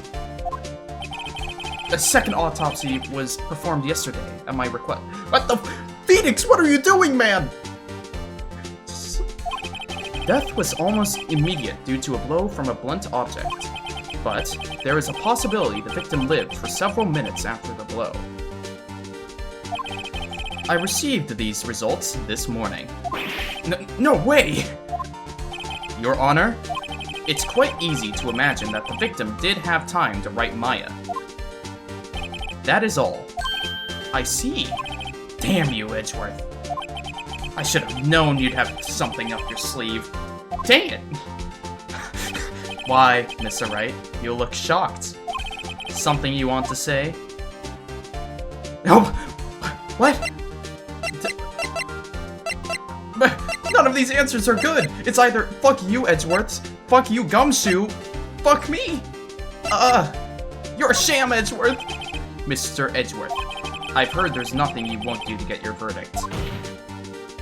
What reason could you possibly had to request a second autopsy report? Mr. Wright, the defense will refrain from personal attacks on the prosecution. No matter, Your Honor. Mr. Wright, say what you will, the evidence in this report is undeniable. Your Honor, I submit this report to the court. Understood. The court accepts the evidence. Mia's autopsy report. Died from a blow by a blunt okay. May have lived for a few minutes after being hit. Well, Your Honor, the evidence strongly suggests the victim was identifying the killer. I suppose that's the obvious conclusion, yes? Darn! This isn't good! The prosecution would like to call its next witness. This poor, innocent girl saw the murder with her own eyes. Aha! This is gonna be our chance. Let the witness, Miss April May, take the stand. Exactly what part of her is innocent? Nah, Phoenix, don't worry. We can take her apart. Trust. Witness, your name, please? April May, at your service. Wink. Oh, nah. Order! An introduction should not require any reaction from the crowd. The witness will refrain from wanton winking. Aw, yes, Your Honor. This is not good. She's already captured the heart of every man in this courtroom. Tell us, where were you on the night of September 5th, when the murder occurred? Gee, I was, like, in my hotel room? I checked in right after lunch. And this hotel is directly across from Fei & Co. law offices? That's right, big boy. Please testify to the court about what you saw.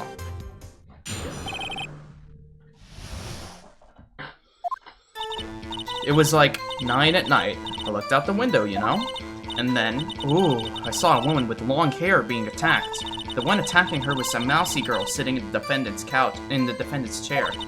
Then the woman, like, dodged to one side and ran away. That's it right there. Impossible for her to see that. But that girl, she caught up to her and she hit her. Oh, that's the easiest. Then the woman with the long hair, she kinda slumped. The end. That's all I saw. Every little bitsy-witsy wink. Well, Your Honor. I see. It is a remarkable, solid testimony. I don't see a need to trouble the witness any... Wait, Your Honor. Yes, Mr. Wright? What about my cross-examination? I thought the witness's testimony just now was quite firm. Didn't you? Judge, you son of a bitch. Stop looking at her tits. Mr. Wright, I understand you were Miss Mia Fey's understudy, were you not? You must know her techniques well. Her cowardly way of finding tiny faults in perfectly good testimonies. Hey, how dare you? Well, Mr. Wright, will you cross-examine the witness? Of course, I'll gladly proceed with the cross-examination. If only because I have a feeling Edgeworth doesn't want me to.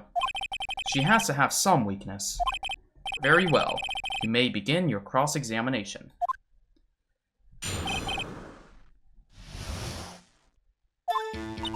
It was like 9 at night. I looked out the window, you know?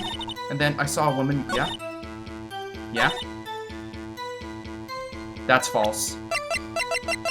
Impossible. Objection! That statement What?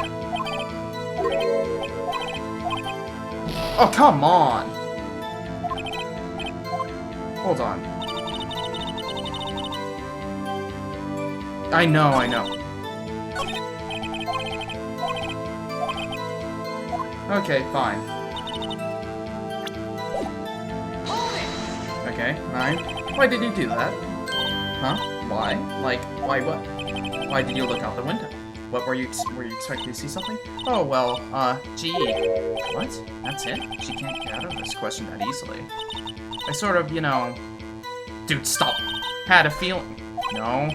Well, I had a feeling she's trying to avoid the question. Maybe I should press a little harder on this one. Go for it. Let's see how far I can run with this. Surely you must have had a reason to look out your window at that time of night. Oh, evil eyes. Mr. Wright, I will not have you badgering my witness. Badgering? You insist on needling her with these trivial questions. I really don't think it should be allowed. Yeah, stop him! The poor girl! Order! Mr. Wright, you have been warned. Poor girl? What about poor me? You looked out the window. What did you see next? And then, I saw a woman with long hair being attacked. The woman with the long hair, that was Mia Fey? Slender, sort of. Well, some people might say pretty, if that's your thing. Your thing? And the person attacking her? The one attacking her was the mousy girl sitting in the defendant's chair. How did you know she was the defendant? Huh? Well, you know, she had a girlish physique. Women know these things. Look, I just know, okay? There was only one person at the scene of the crime with a short, girlish figure. The testimony is bulletproof, Your Honor. He's right. Alright, why not? Hold on a minute! That testimony stinks! What? Miss May, I'm willing to bet that.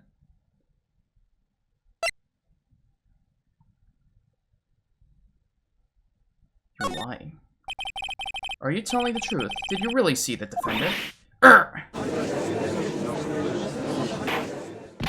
Mr. Wright, what's the meaning of this? Yes, what is the meaning? Somebody tell me because I'm clueless about this. I mean, okay.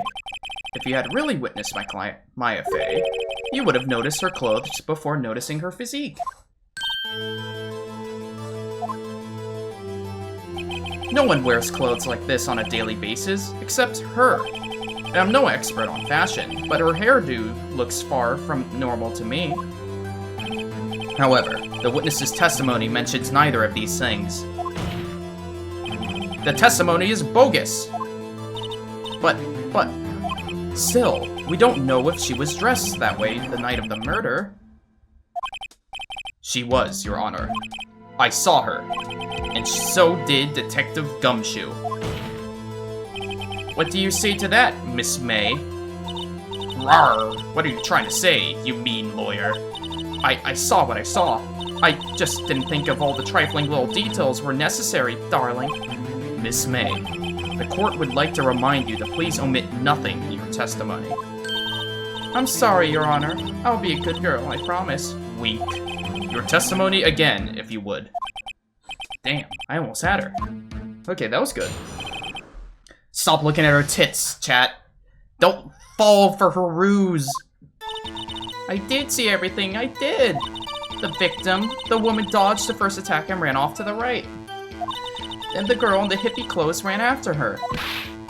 And she hit her with that weapon. I saw it, I did. That clock, that kind of statue-y clock, the thinker, I think?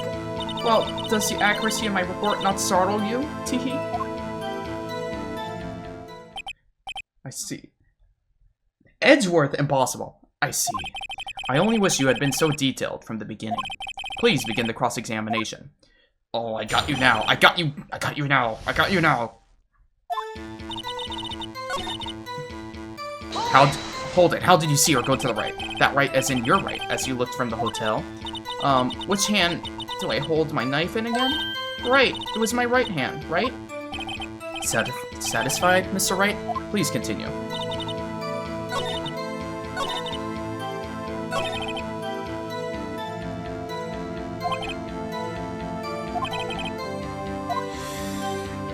Easy. This time, you could not have seen it. Oh my god. How does it make sense? You literally cannot have seen that. Unless I'm, like, look at this. How far right could she have gone for you to see that? Fine, I'm getting distracted. And the girl in the hippie clothes ran after her. She hit her with that weapon.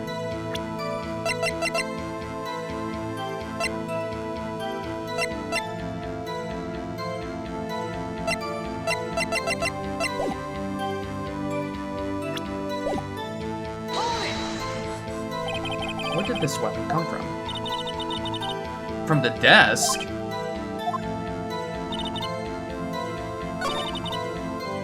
Can you see the desk?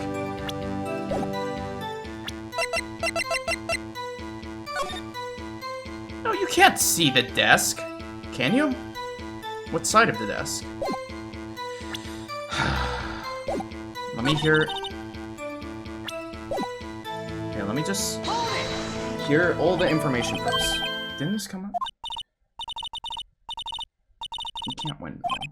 No, but I have a feeling I'm onto something now. Wait.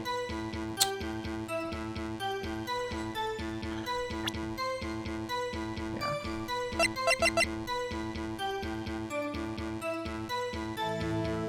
Do I present it? Okay. Miss May, what you said just now was quite revealing. Ooh. Revealing? Ooh, you'd like that, wouldn't you, naughty Mr. Lawyer?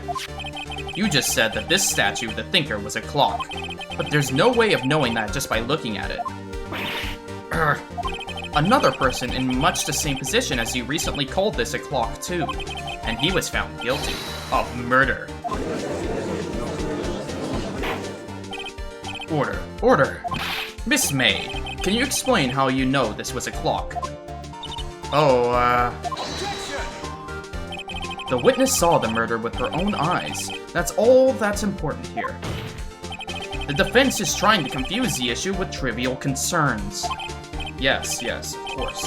Well, no, shut up. Objection! But questions are all I have, Your Honor. And as you may recall, I've caught murderers with these questions before.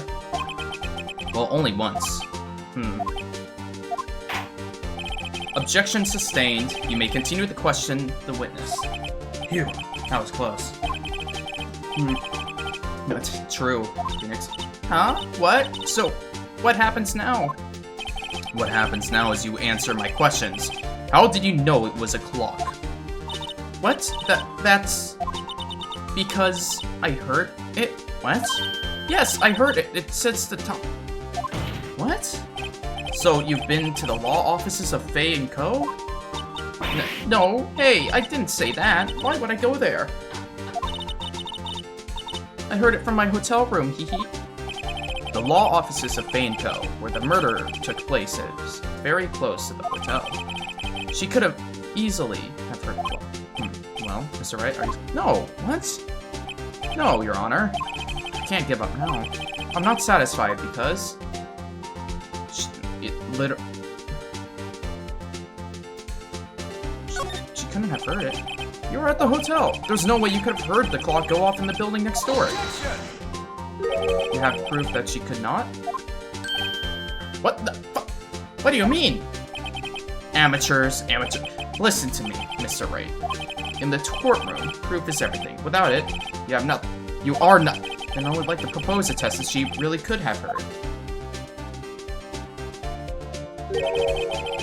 The prosecution denies your request. Oh, you... What? On what grounds? This is a trivial matter with no direct bearing on the case at hand. Indeed, objection sustained. What?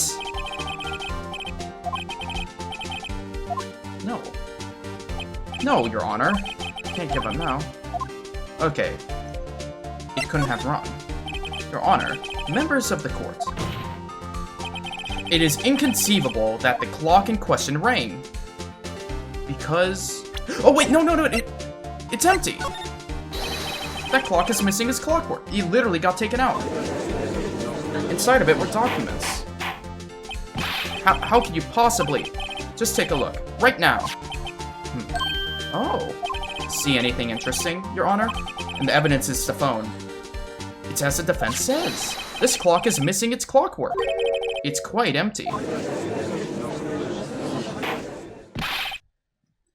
Mr. Wright, would you care to explain to the court the meaning of this? It is as you can see.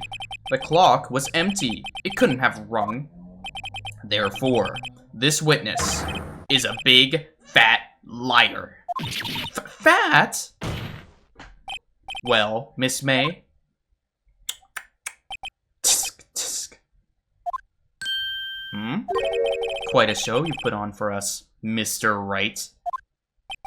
He knew that the clock was empty? Somehow, he knew it? I'm afraid you've forgotten one thing, however. Indeed, the clock is empty. As you say, it can't ring. However, we must ask, when was the clockwork removed? If it was after the witness heard the clock, then there is no contradiction. That's true, that is possible. However, we have the phone call copies, Edgeworth. We've got you now. The clock might have been emptied after she heard it. And that is exactly what happened, Your Honor. Well, Mr. Wright, can you prove when the clockwork was removed? Ho ho ho. Impossible, of course. I have proof. What? Wasn't it you who told me proof is everything? Well, I was listening. And now I'll show you the proof you like so much. The evidence that proves when the clockwork was removed is... Mwah, mwah, mwah. Yes. Take that! Take a look at this. That's a very cute cell phone. Oh, you have a girly phone. Wait, this isn't my phone. Listen, this is the defendant's cell phone, and it contains a recording. A recording of a conversation she had with the victim on the day of the murder. Order! Order! The defendant's cell phone? This wasn't brought to my attention. Perhaps Detective Gumshoe overlooked it. The good detective better remember he's up for an evaluation soon. I gotta say, I'm starting to feel bad for the big fella. Let's hear the conversation. So you just want me to hold on to the thinker for you then? If you could. I should probably tell you. The clock isn't talking right now. Huh? It's not working? That's lame. I had to take the clockwork out. Sorry.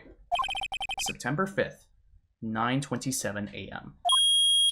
That's so loud! My ears! Your Honor, I think this makes it clear the clockwork was already gone by the time this was recorded. Which was well before the witness even arrived at her hotel. Well, Miss May, would you care to explain this to the court? Just how did you know that weapon was a clock? Well, isn't it obvious? I saw that clock before. What store was that again? There's so many. Bullshit. Bullshit. Mr. Larry Butts made that himself. Oops, I forgot. Wink. Don't you dare show me your tits. I will not fall for your ruse. No! This chat room is like the core audience. You mustn't fall for her looks and her winks that are somehow audible. When the witness has seen it, does that defendant have any objections, Mr. Wright? Duh. Yes. The witness claims she has seen it before, but this directly contradicts a piece of evidence already submitted to this court. Well then, let's see it. Please produce this evidence, yeah? Where? Made by Larry Butts. Take that! It's simple. This clock was never in any store, ever. What? A friend of mine made that clock. Only 2 exist in the world, and the one that isn't here is in the police's custody. Impossible! Everything is sold in stores. Miss May, I think it's high time you went shopping for a better excuse. Oh, excuse is not on sale today?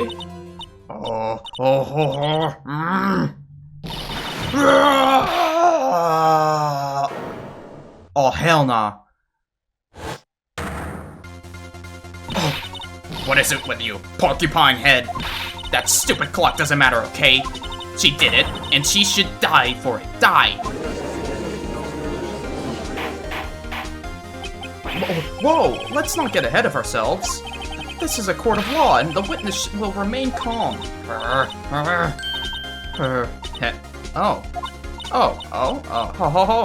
Silly me. Did I, lose it? I guess I did, teehee. Wink. Scary. Miss May, let me ask. Tell me, how did you know the weapon was a clock?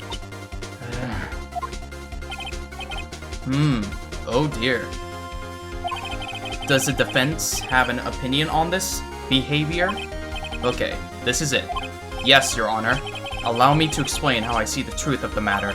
Miss April May, you knew the weapon was a clock because you held it. I'll just use the same approach as with the Larry. Miss May held that very clock in her hands. Mr. Wright, when was this? When she used it to strike the victim. When else? Order! Mr. Wright, what is the meaning of this? April May, you killed Miss Faye, I say. Maya Faye. And when you struck, the force of the impact made the thinker ring. That's when you heard it. Tisk. You truly are a work of art, Mr. Phoenix, Wright? What's that supposed to mean? It was you who just proved the thinker was empty. Oh, shoot. What's more, the witness has a rock-solid alibi. Miss May, perhaps you could explain to the poor, misguided Mr. Wright that you were in the hotel at the time of the murder. She can't prove it, she did it.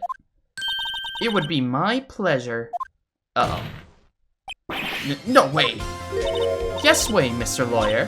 Teehee. Didn't the murder take place at 9 at night? Gee, that's the exact time I ordered some room service from the hotel bellboy. Incidentally, the bellboy corroborated the witness's story. Ergo, she was not at the crime scene. Rock solid. Mr. Wright, you've just made a serious accusation against a perfectly innocent woman. Sorry, Your Honor, that didn't go so well. But if that's the case, then how did she know the thinker was a clock? Wait, Your Honor, I figured it out. There's one other way Miss April May could have known it was a clock. One way alone, and I have proof. Well, proof, you say? Then the court will examine your proof, Mr. Wright. How did the witness know the thinker was a clock?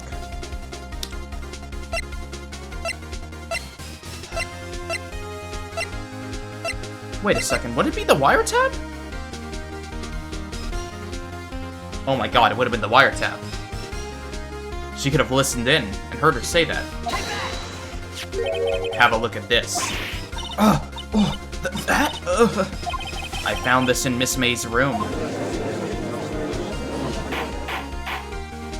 Mr. Wright, please explain to the court what this is. Miss April May, you were tapping the victim, Miss Mia Fey's phone, were you not? Oh. Your Honor, this is irrelevant. I'm not entirely sure that it is. Objection overruled. It troubles me that our witness was in a possession of a wiretap. This is outrageous. Does the defense truly claim that the witness was tapping her phone? Absolutely. Even if that was the case, which it's not, you still have to prove one thing. Did the victim ever say the weapon was a clock on the phone? Can you prove that? I think not. Oh yeah? I think I can. It's simple. What? Here's my proof. The proof that the victim said on the phone that the weapon is a clock is... it would just be in the phone call, right? Let me check to be sure. Yeah, it's a clock. It says right there. I present the defendant's cell phone. Yes, we've seen that. Listen once more to the conversation between the defendant and the victim. Mia, what's up? You haven't called in a while. Well, actually, there's something I want you to hold on to me. Again? What is it this time? It's a clock. It's made to look like the statue of the thinker, and it tells you the time. Miss April May, you used the wiretap to listen to this conversation. That's how you knew the thinker was a clock. And am I wrong? Objection! Your Honor, this is ridiculous. Your Honor, look at the witness's face. Does she seem amused to you? The defense demands an answer. La. Witness, answer the question. Did you tap her phone? Miss May! Shut up, all of you. What gives you the right to talk to me like that? You lawyer!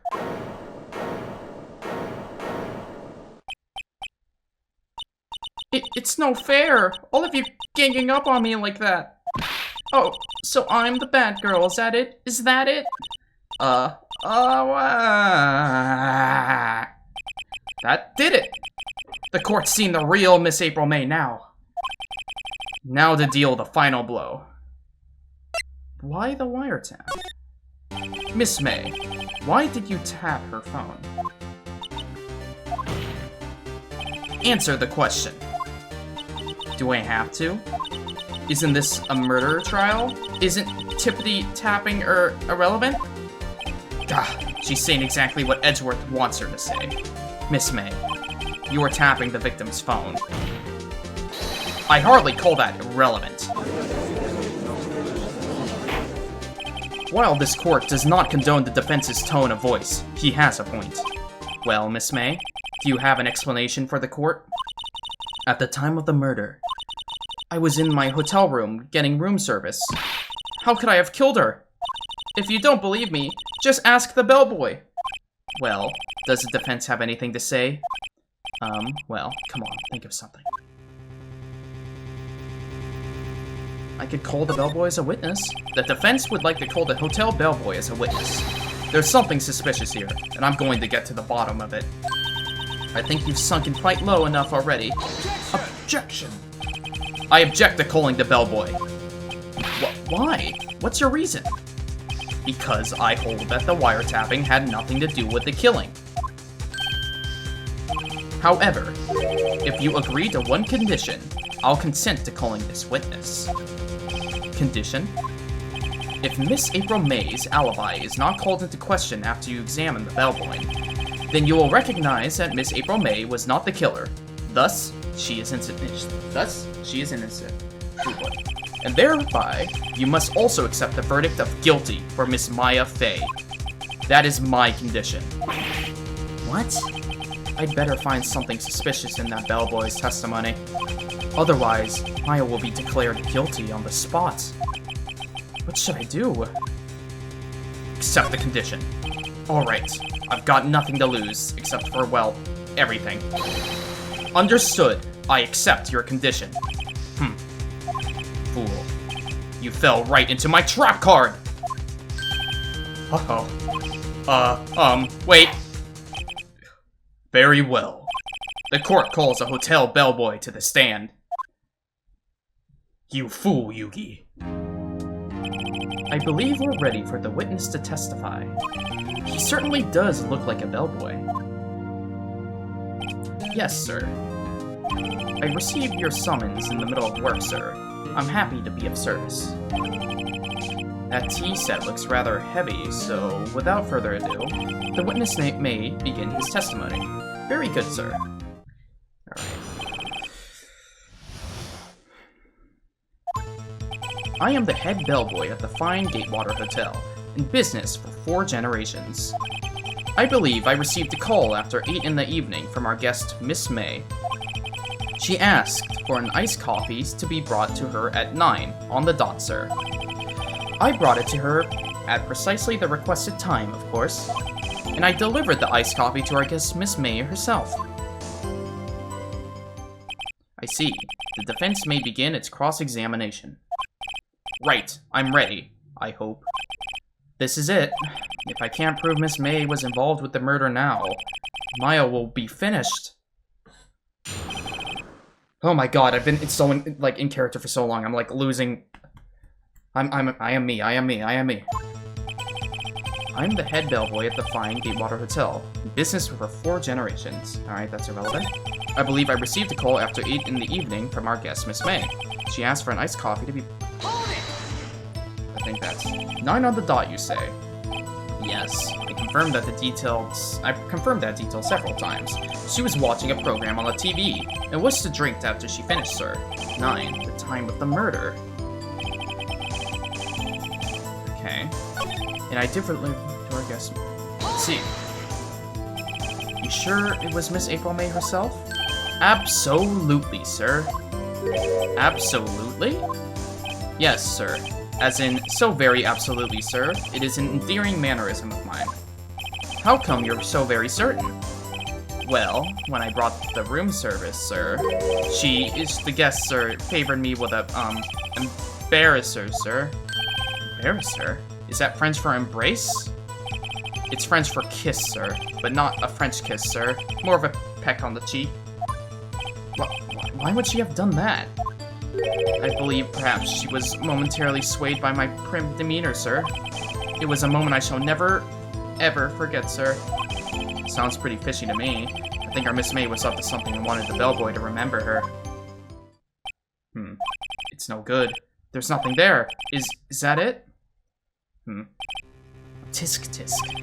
Finally, you understand. This bellboy has absolutely no reason to lie. Now, if you have any decency, you will end this rather tedious cross-examination here. It was a bit tedious. The witness may leave the stand. I can't let this happen, can I? Protest. Wait. Please wait. Yes? Does the defense have something to add? One last question. Let me ask one last question. Your Honor, I must object. This trade of justice has gone on long enough. Now, Mr. Edgeworth. Alright, Mr. Wright. I'll give you one more question. That's all. Okay. This is really it now. This is my last chance. What do I ask him about? The room.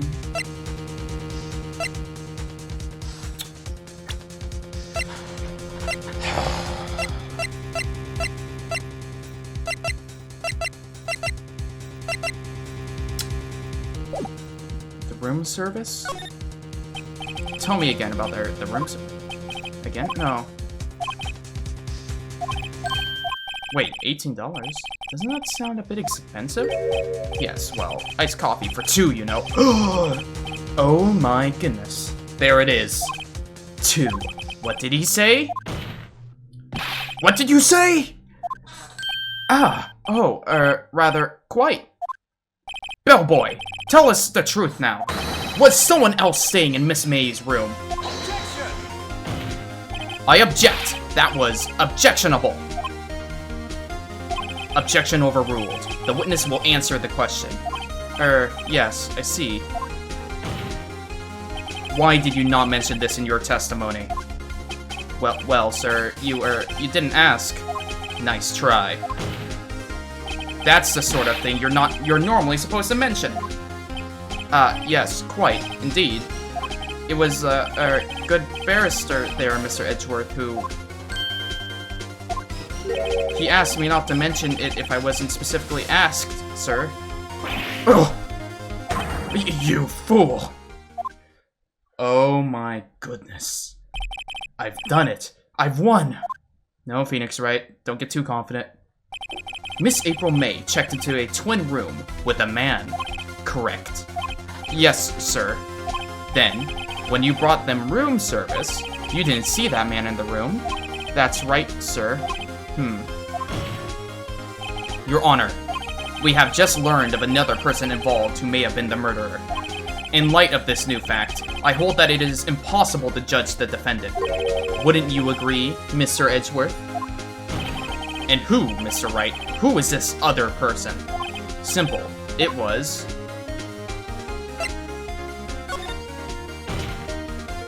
the man who checked in with Miss May. Ugh. Your Honor, as has been previously revealed, Miss April May was tapping the victim's phone. Why did that mess me up? Yet Miss May herself has an alibi at the time of the murder. However, that does not clear the man who was with her. The bellboy saw no one else in the room at that time of the murder. My, what a convenient little setup, but it's too late. Too late? I suppose you'd like it if it was too late, wouldn't you? After all, it was you who hid the presence of another man from the courtroom. From this oof. Upstart amateur. These accusations are ludicrous. Enough. The court acknowledges the defense's argument. I expect the prosecution and defense to look into this matter fully. Am I understood? Yes. Yes, Your Honor. That's all today for the trial of Maya Fey. Court is adjourned. That was intense. September 7th, 2:24 p.m. District Court, Defendant Lobby Number 1. Mr. Wright, you were amazing in there. Really? I think I might be your newest fan. Oh, I was just doing my job, you know? Then again, that other attorney was pretty cool too. Huh? That face of his, with his eyes wide and his trembling lips, it sent shivers up my spine. If you say so. So, what happens with me? Do I get to go home now? Well... No, I don't think so. Not yet. Oh, I see. But I got a great lead in today's trial. A lead? That man with Miss May. He's the key. Oh, I get it now. What happened to Miss May after that, anyways? I heard that you arrested her. I guess she's learning her charms won't work everywhere. She's probably at the detention center now. I may have to go down there later. Anyway, this case is far from closed. Yes, sir. I'm going to find out more about this man. Do you think he was the one who... Maybe so. Sis. Don't worry. I'll find him by tomorrow. I promise. I'm counting on you. I asked for a full record of April May's testimony. I thought it might come in handy during the trial tomorrow, but now that I have it, I'm not so sure. Most of her testimony was all lies. In fact, there's only one part that hasn't been stricken from the record. The victim dodged an attack randomly. Yeah.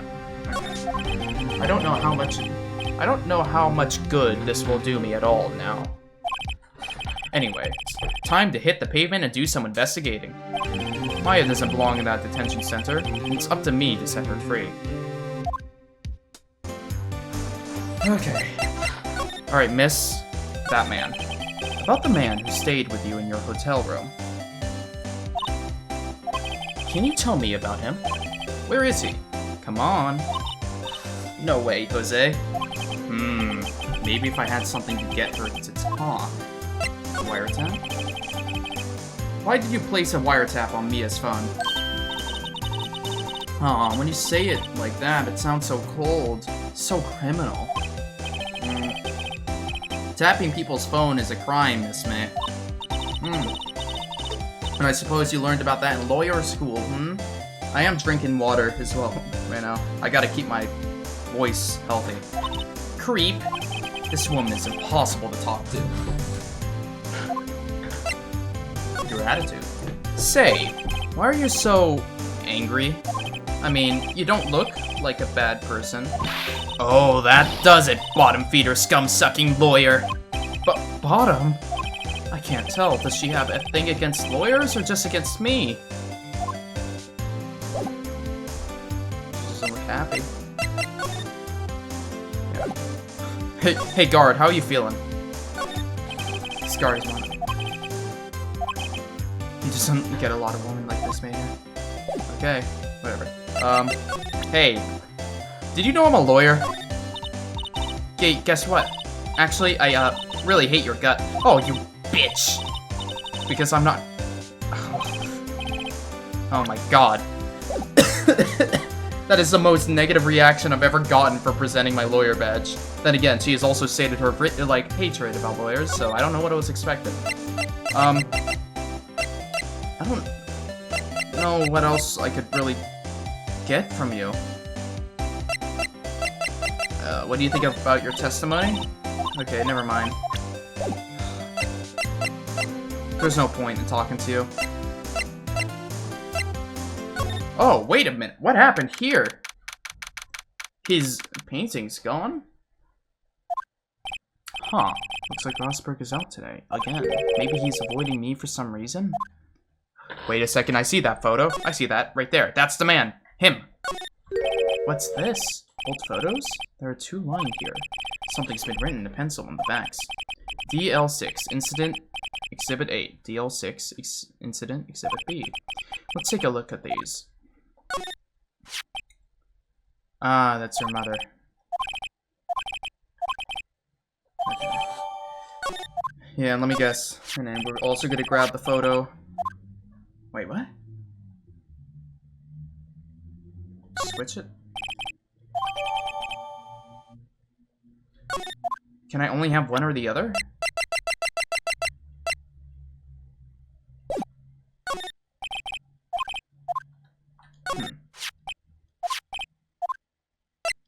Okay. Oh! Yep. Hello, real minty lemon. Okay, you know, I know what I need to do. I'm gonna swap photos. Then I'm gonna head back. I'm doing good. I'm gonna say now, if you drop a link right now, my mods will personally execute you. I say that because of bots. Okay, where is... Wait. Will it let me move? Yes. Alright. Sorry if that comes off as a bit aggressive, but the last dude we did... You again... Can't you take a hint and... I swear to God, April, I will throw you out that window. Hey, the only reason why I'm back here is because you won't talk to me. Oh, so it's my fault now. Yes, you don't just have spiky hair, you also have a spiky heart. That does it. When this case is done, I'm shaving my head. No, Phoenix, don't do this. Hey, April. Dude, I'm gonna be your first member. Wait. What? I thought I took the other dude's... Oh my... Hold on. Wait. That man. I played Ace Attorney for the first time last week. Sweet. About the man who stayed with you in your hotel room. Can you tell me about him? Where is he? What's sad is I met people act like April before. Oh yeah. It's not a shocking thing to see a character like April. Yeah. Okay, I need to center that. There we go. Here's hoping the text doesn't squeeze it. Can you tell me more about him? Where is he? I'm not telling. Look, he's being accused of murder. I don't think you want to be protecting him. You have sold out the late Miss Faye to the cops? No. See? Damn. Yes, okay, I know what I need to do. Move, swap the photo, get the picture of the man, show her the picture of the man. That'll get her to talk. Come on. Let's get it. No, not the mahogany desk, the picture. Swap photos. I don't know why Phoenix can't just take both of them, but, you know, sure. You, okay. Hey, you. What do you think about this? Have a look at this. Look, I've said several times, I'm not telling you. Aha! Where did you... Aha! A reaction! This is him, isn't it? What? Who? When? Why? It is him. This is the man who stayed in your hotel room the night of the murder. No, that's not right. Nice try, Miss Cooperative. Do you have proof that it was him? Hmm? Yeah, proof. Show me proof. I'm so close. Huh. How would I prove... Hold on. Would this mention it?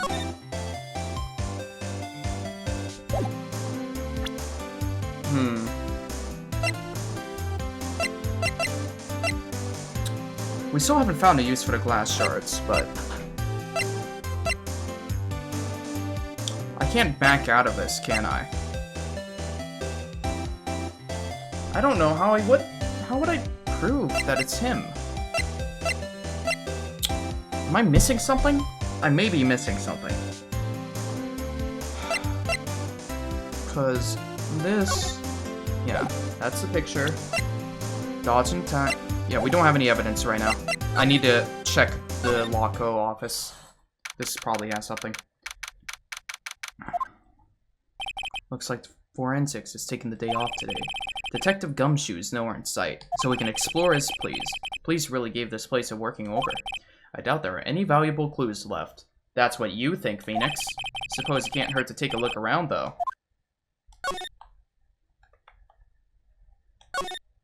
Mia's desk, perfectly clean. As always, the only thing it's missing is Mia. Okay. Her chair. You couldn't cram more legal books in here even if you wanted to. All the cases that the chief worked with are filled in here. Are some of the files missing? No, you fool, Phoenix. An old movie poster. Apparently, this was the first movie that made Mia cry when she saw it. I'll have to check it out one of these days. Plant. Mia's favorite potted plant. I guess I'll have to water it now. The window. The sky is blue, and so am I. There's that hotel right across the way. But some of the documents are missing, Phoenix. You should know what that... Wait, can I... Like, we know that there were documents in here.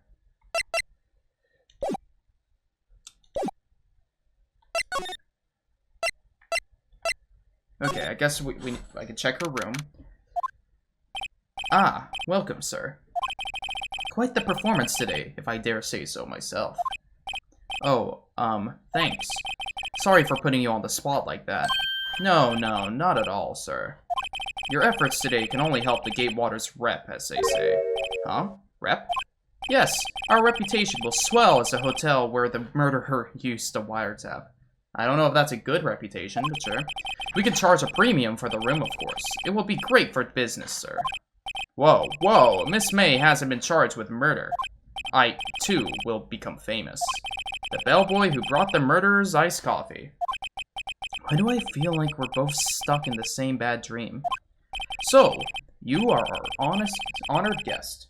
Please let me know if there's anything I can bring you. Okay. Let me examine the room first. Screwdriver. There's still screwdrivers. Ah, please leave that as is, sir. That's a drawer of terror, hiding place of the murderer's wiretap. It's set to become one of the most popular attractions here. This guy is serious. I don't believe it. The vase, as expected. I'm not good with flowers. Yeah, okay. We went through this. There's a painting. Ah, a still seen painting. Wait, should that be still life? Whatever. One of these is hanging from the wall. The window. Nice weather again today. I can see the Fanco Law Office, of course. Ah, yes. We plan to install a telescope in that window, of course. Just $5 will earn you 3 minutes of a view to kill. Just kidding, sir. Oh ho ho. By that look in his eyes, I'd say he was more than serious. The bed? A simple bed. It's been recently made. Nothing eye-catching here. Phoenix, I feel like it should have been obvious when there was two, glass bottles there. Bottle and 2 glasses rest on the table.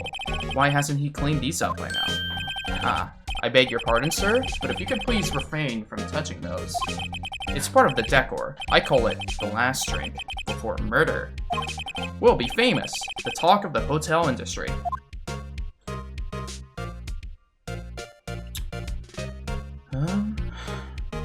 Leave? Okay. Let's talk to you. Miss May. Oh, Miss May. Oh, her? Sir, not to boast, but I knew the moment I saw her. She'd do it, I said. Do what? I'm starting to think the most suspicious person here is this guy. The man with May. I wanted to ask you about the man who was with Miss May. Ah, yes. He struck me as a real lady killer, if you'll pardon the expression. I knew it from the moment I saw him, sir. He and I are of the same ilk. We both carry the scent of danger. There we are in total agreement, Mr. Psycho Bellboy. If you had a photo of that man, I'm quite sure I could identify him.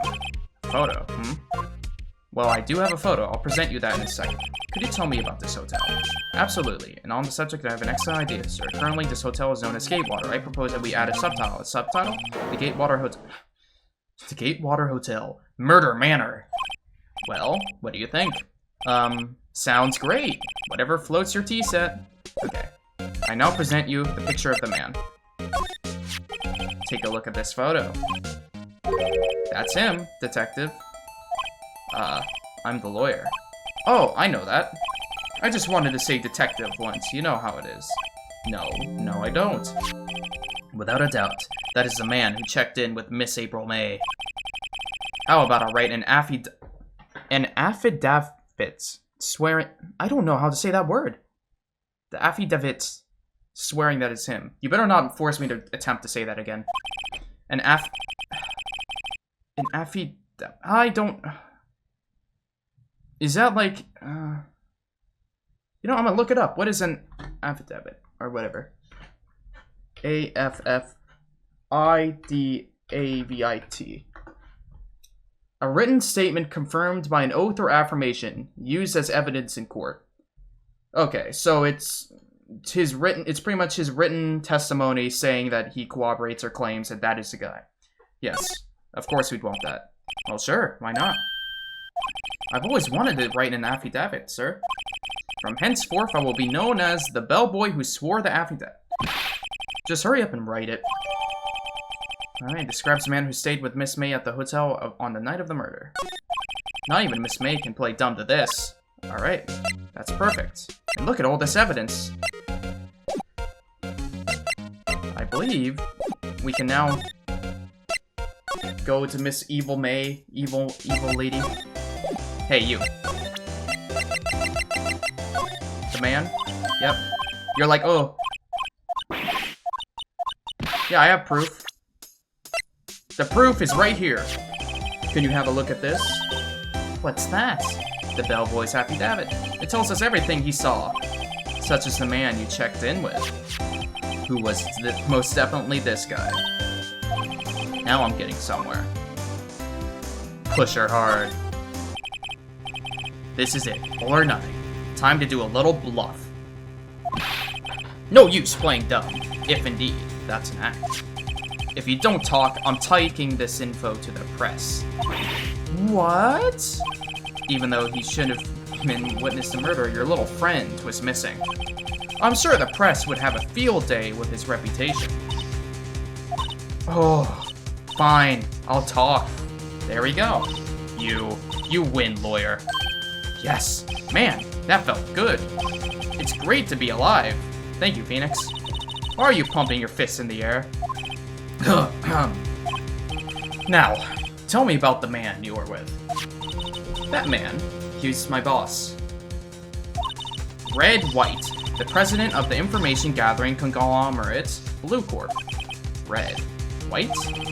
Information gathering? Well, I suppose you could call it a detective agency. So this is the man that was with you the night of the murder. I'm scared to talk. I don't want to end up like her. It's okay.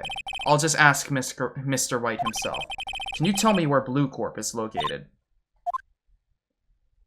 If it's a big conglomerate, you could probably find it easy. Mr. Red White, at last! Finally, a lead on this guy. If April May couldn't have done it, that leaves him. Time to take action. Bellboy's affidavit discarded. Oh. Okay, but I assume we can go pay him a visit now? Yes, and I'm actually gonna do something. Oh, he took it. Aha, you again. Hello, Mr. Grossberg? Well, well. You were quite the thing, my boy. Excuse me? The trial! The trial! He was there. Reminded me of myself when I was a youth. I guess something got passed down through Mia, maybe.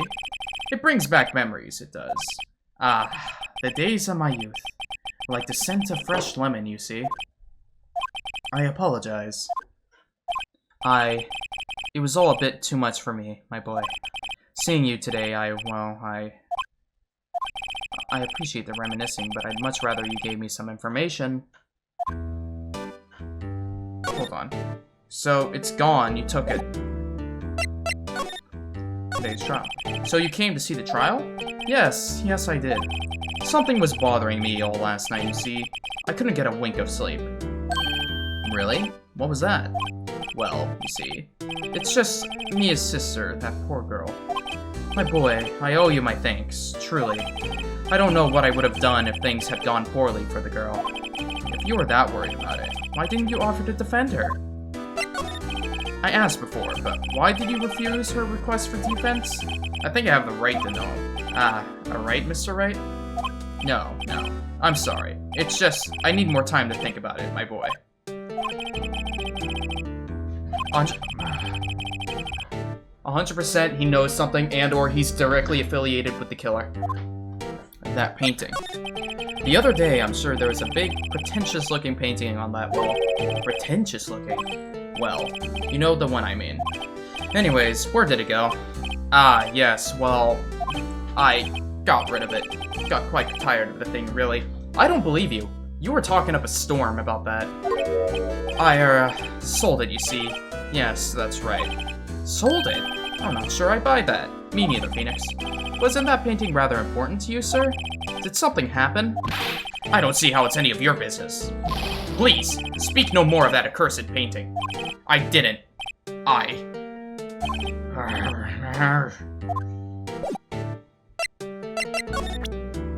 Okay. Hey, you. What do you think of this? Excuse me, I was wondering about this photograph. Where did you get that? Give it back at once. I'm sorry to have taken it without your knowledge, but I have to know, who is this man? He was most likely in April May's room the night of the murder. What's that you say? Are you quite sure, my boy? What has him so flustered, I wonder? I beg your pardon, but I must ask you to leave. I need to be alone. He's fallen silent as a stone. A rather large stone. I guess I should return that photo. Photograph returned to Mr. Grousberg. I don't believe yeah. Let's go to Blue Corp. Oh wow. September 7th. Blue Corp Inc. CEO Office. Oh, there's the painting right there. What's with the surreal decor? Welcome! Please furnish me with the title of your personage. What the? Your name. What's your name? I was just inquiring, asking the title that you go by. Wright. Phoenix Wright. Inquirably? Mr. Wright, is it? Right, I see. Splendiferous. Perhaps I have intimidated you with a giantesque vocabulary. What is this guy's problem? I am Red White, CEO of Blue Corp. You know, corporate expansion official. My business dealing brings me into contact with the elite of the elite. So I'm afraid I'm not used to conversing with wordly challenged. What a fruitcake! Let me guess. You're an eternity, fresh out of law school, are you not? That's the only explanation for why you would come to meet me like this. What does he mean by that? No matter. So, what business does a mighty lawyer have with a man such as myself? Yipes, this guy's arrogance meter is off the scale. Let's examine the room. I'm guessing this is supposed to be a desk? My, this is quite the thing. It's modeled on my body, see? Well, does its sleek roundisher not inspire you? I need to take more time reading this guy's dialogue if he's gonna be using them big words.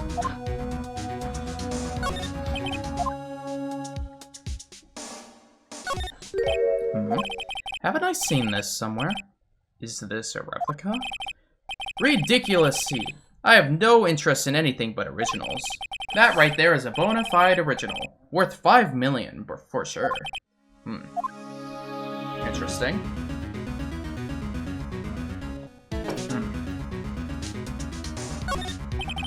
An impressive lineup of trophies. Judge's Special Runner-Up. Best Participation. Judge's Cooperation Award.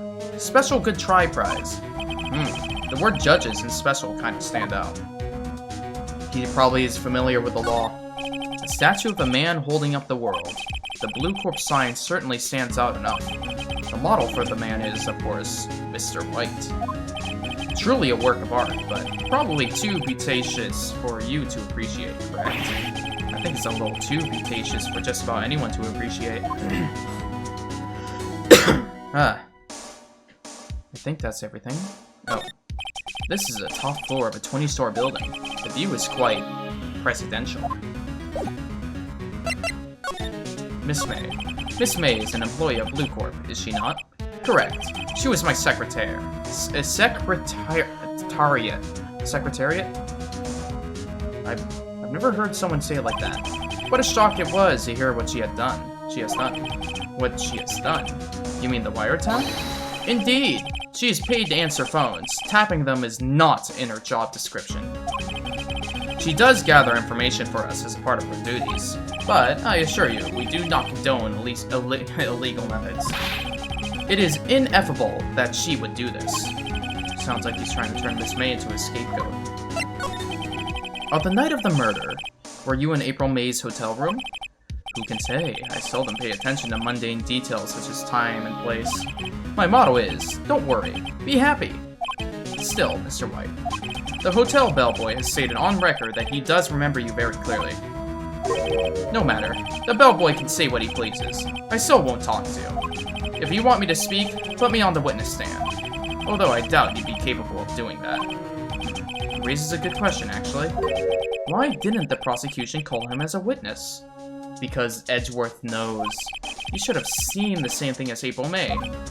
Oh ho ho. The police. The courts. To me, they are mere toys. Playthings for my amusement. What kind of company is Blue Corp, anyways? Ah, excellent question. We buy and sell various kinds of information. We are a company of the future, you might say. We are the future. Sell. Information? In just 10 years, I've built this business up into the grand office you see now. Ah, in case you were wondering, Blue Corp was named after the color blue. I, Red, White of Blue Corp, as founder and CEO, named it so. And why, do you ask? Because I like the color blue, of course. Fantabulistic, is it not? Fantabulistic, is it not? That painting. There's something that's been bothering me. Yes, what might that be? That big painting on the wall over there? I've seen it before. You know, I've actually seen that painting before. Oh? Just yesterday, actually. Your point being? My point is simple, or rather, my question is simple. Why is that painting hanging on your wall? Mr. Wrong, was it? Right. It appears you did not fully grasp your position here. I ask again, who are you? A lawyer? No, my feeble friend. A mere lawyer. Worth nothing. Zilch, zippo, nada. Just like that sorry excuse for an attorney. Grody burger. What?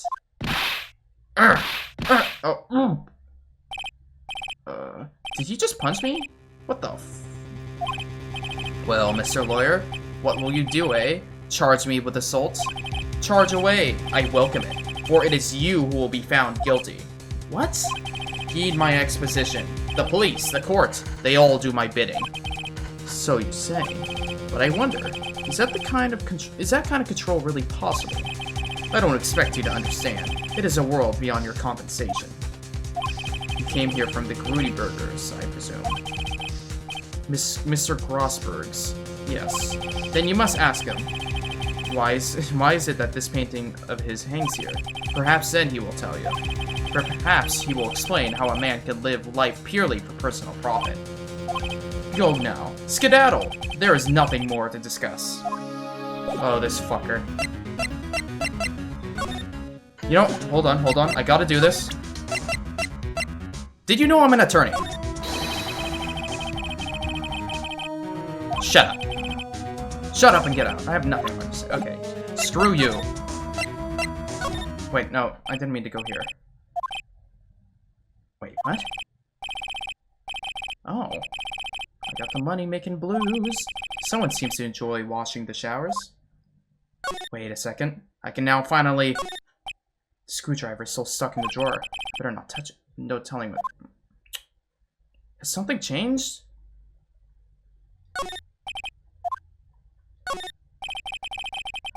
I better...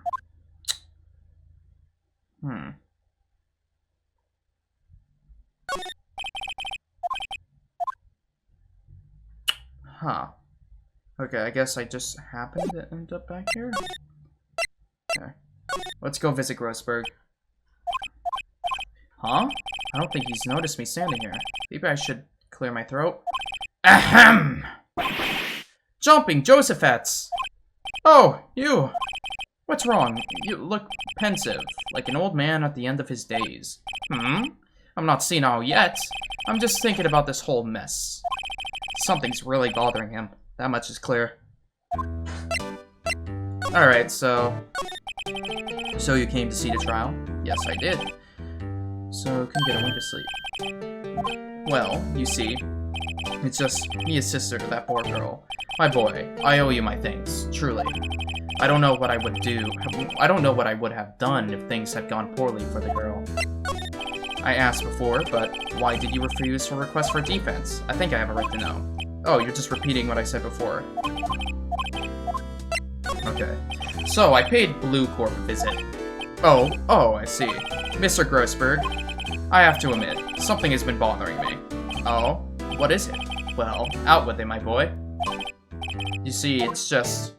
Mr. Grossberg, sir. There was a giant painting hanging right there the other day.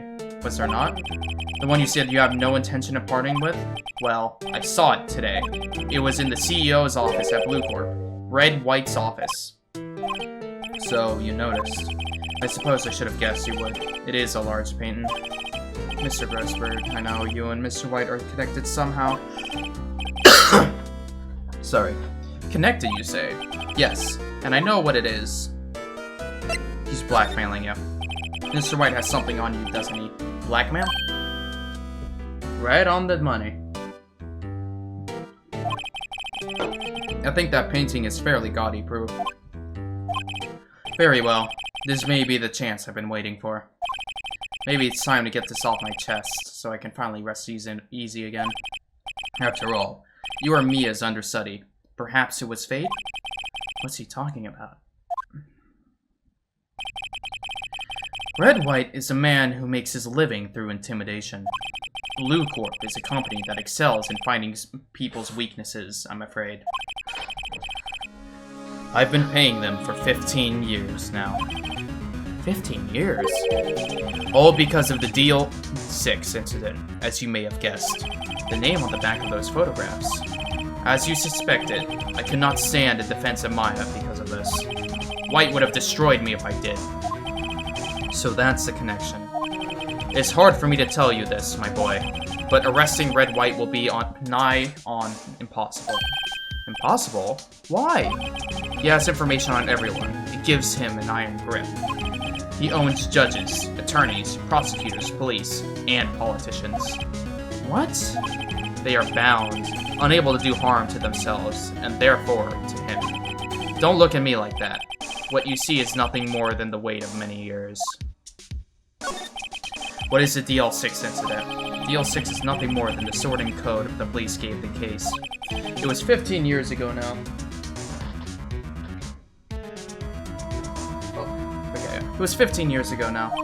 I received a request from a medium, a spirit medium. A medium? Her name was Misty Faye. Faye? Indeed, she was Mia's mother. She had been investigating a murder at the behest of the police. And she failed. As a result, the police called her a fraud. This is what Maya was talking about the other day. I did all I could for her, and in the end, cleared her of wrongdoing. That murder case, however, remains unsolved to this day. That case is the DL6 incident. But why were you blackmailed over this, Mr. Grossberg? The DL6 incident was top secret at the time. It made sense. The police didn't want people to know that they were using a medium. They couldn't let people know. But one person found out. I told him. You told White? He offered me riches.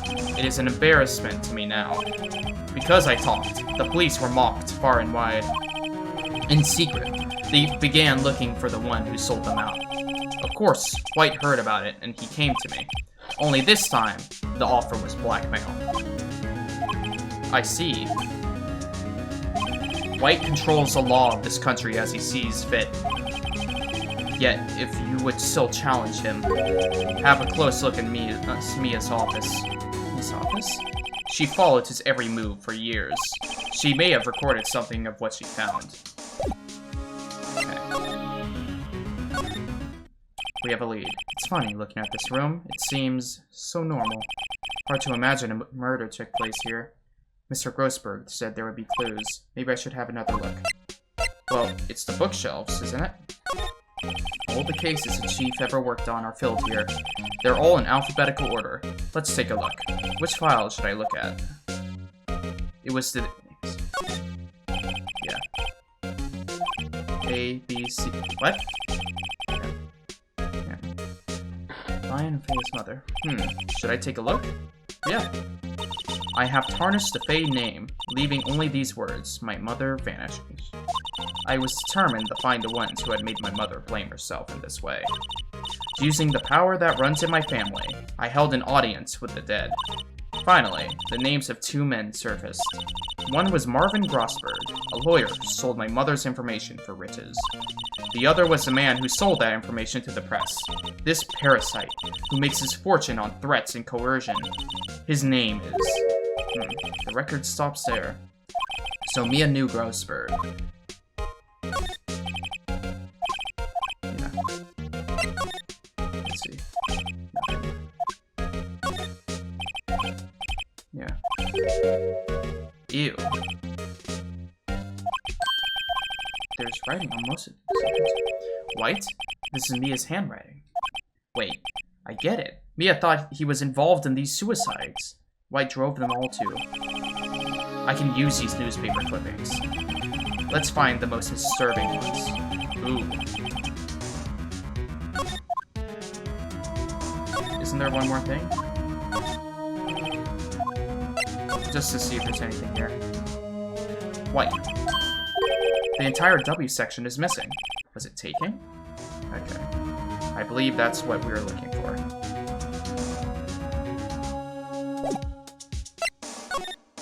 I honestly think we've gotten everything. Unless I want to confront him. No. Nothing over here. Would they even let me back here? Aren't you persistent? Sorry, but there's something I have to ask you. Mr. Lawyer, I really hate having to repeat myself, but it seems the message has not yet penetrated your thick skull. Stop bothering me. If you try my patience further, I fear a nasty accident may occur. Do I make myself clear? Transparent. I think we're past the need to talk about April May.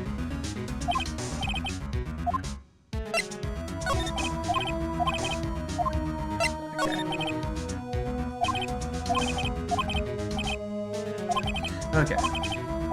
I see. I need to present him this. This is the only clue that Maya left me. I'd better make this one count. Mr. White, see this? It's an article describing the suicide of a politician. He was embezzling secret government funds. Then, one day, word got leaked to the press. The very next day, he took his own life. And this concerns me how? I found this article in Mia's office. Miss Mia? She had a file filled with articles like this. Every one of them was labeled with a single word, White. Mr. White, I know what you did to this politician. You were blackmailing him. Blackmail? Not just him, either. You were threatening and coercing hundreds of others. You were involved in all of the suicide cases that Mia investigated. This company's built on blackmail. I'm right, aren't I? What a bizarre accusation. Mr. Wrong, what is it that you should be doing now? Investigating me? No. I think not. You should be searching for the one who killed Miss Mia. Oh, Mr. Wrong will be leaving now. Yes, sir, I'll send someone right away. Wait a second. You're wrong. You're wrong, Mr. Wright. Excuse me? What I should be doing now is going after you. Just what are you insinuating? Mia was onto you. She was keeping tabs. For this reason, you had to April May tabbing her phone. And then, Mia was murdered, and all of the documents about you mysteriously disappeared. So the culprit would be... Even a child could work it out, Mr. White. You did it.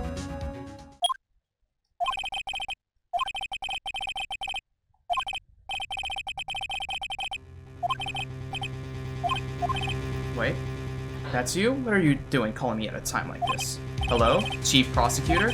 I've changed my mind. I want you to testify. I want to testify tomorrow. What's this about? The Mia Fey case. I witnessed the murder, you see.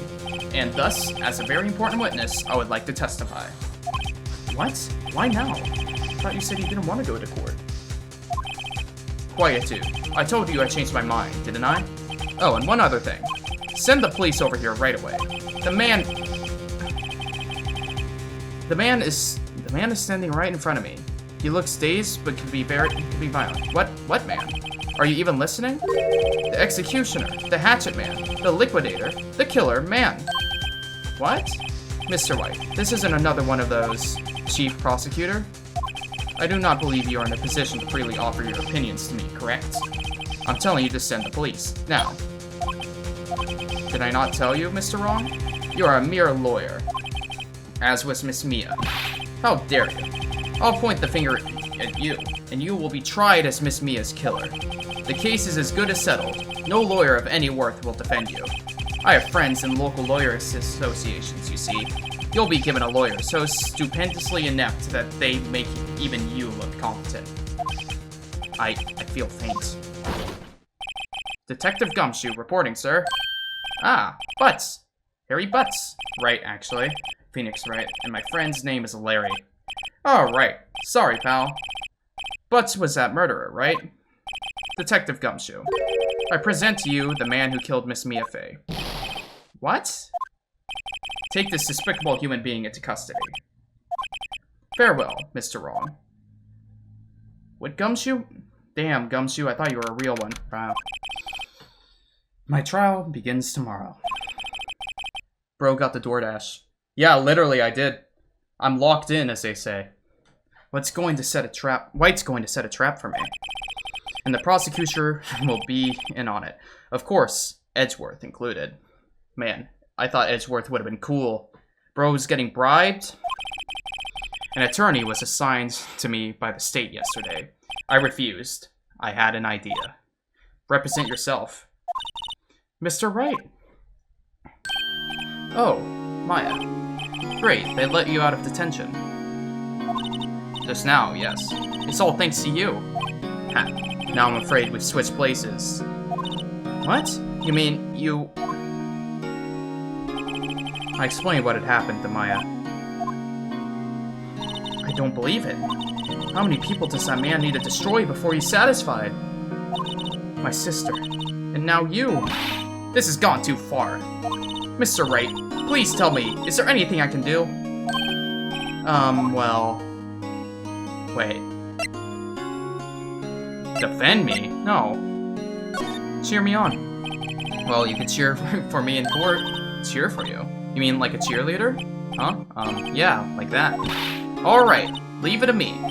Huh? I'd better go get a uniform and some pom-poms. Wait. What? I'm kidding. It was a joke. No way. No, really, I was kidding, but thanks. It was good to know you're on my side. And there really isn't anything you could do for me anyways. But I can't just sit here and do nothing. I've got to give that man a piece of my mind. Just a piece? Okay, then come to the trial tomorrow. Oh, okay, I'll be there. I'll show them a thing or two. Ooh. Times may change, yet with crime, it's the same old story. In fact, it's gotten worse. Lengthy court proceedings are no longer realistic. Beginning a few years ago, a limit of 3 days was put on initial court trials. Almost all finish in a day, most with a guilty verdict. I never thought I would end up in the defendant's chair myself for this case. With the true culprit appearing as the star witness. This is it. Tomorrow, it's me or him. That was really good, so sweet. Alright, one way or another, this case gets decided today. Ah, Phoenix, look! Oh my god, Edgeworth. I find you guilty of eating DoorDash. No! I did no such thing! If you want to declare such frivolous things, see you in court. I ate Hawaiian barbecue. So, from what I had, and it was rice with macaroni, chicken, and beef. And it was like barbecue chicken, beef, really good stuff. And there was like a salad with it too. It was a whole combo meal. Prosecutor, Edgeworth. I received a call from the chief prosecutor's office yesterday. I was told that whatever Mr. White says today, it will be the absolute truth. No matter how you try to attack his testimony. If I raise an objection, I have it on good faith that the judge will listen to me. What? Does White have the judge in his pocket too? So, you're saying I'm going to be guilty, end of story. Is Edgeworth about to show his moral character here? I will do anything to get my verdict, Mr. Wright. Anything. What? Why? How can you torment an innocent person like this? Innocent? How can we know that? The guilty will always lie, to avoid being found out. There's no way to tell who is guilty and who is innocent. All that I can hope to do is to get every defendant declared guilty. So I make that my policy. Edgeworth, you've changed. Phoenix, you know him? Don't expect any special treatment, Phoenix, right? Phoenix. Well, court will be starting soon. Hold on, I got a stuffy nose. I need to blow my nose. Hold on.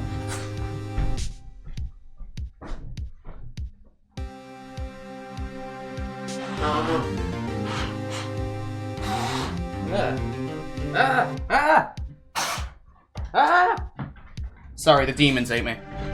I'm alive now, chat. I just didn't want my stuffy nose to get in the way of stuff. Though I can already tell my voice is getting a little bit fried for talking for nearly, 3.5 hours straight. Excluding other stuff. You okay? Yeah, I'm just blowing my nose. Listen, allergies suck. So it's like, usually like pollen stuff will just automatically like clog it. So like, when talking, I haven't even really been breathing through my nose, which sucks, but it's not even like a filthy mouth breather thing. It's like, my nose is clogged, but now I can do it. Everyone take a deep breath and chat. Appreciate it. Alright, either way, back to Phoenix Wright. Well, the court will soon be starting soon. What? But wait! Your defense attorney isn't even here yet. They're not... I'll be defending myself. What? Okay, let's do this. I believe in you, Phoenix Wright. September 9th, 10 a.m. District Court, courtroom number 1.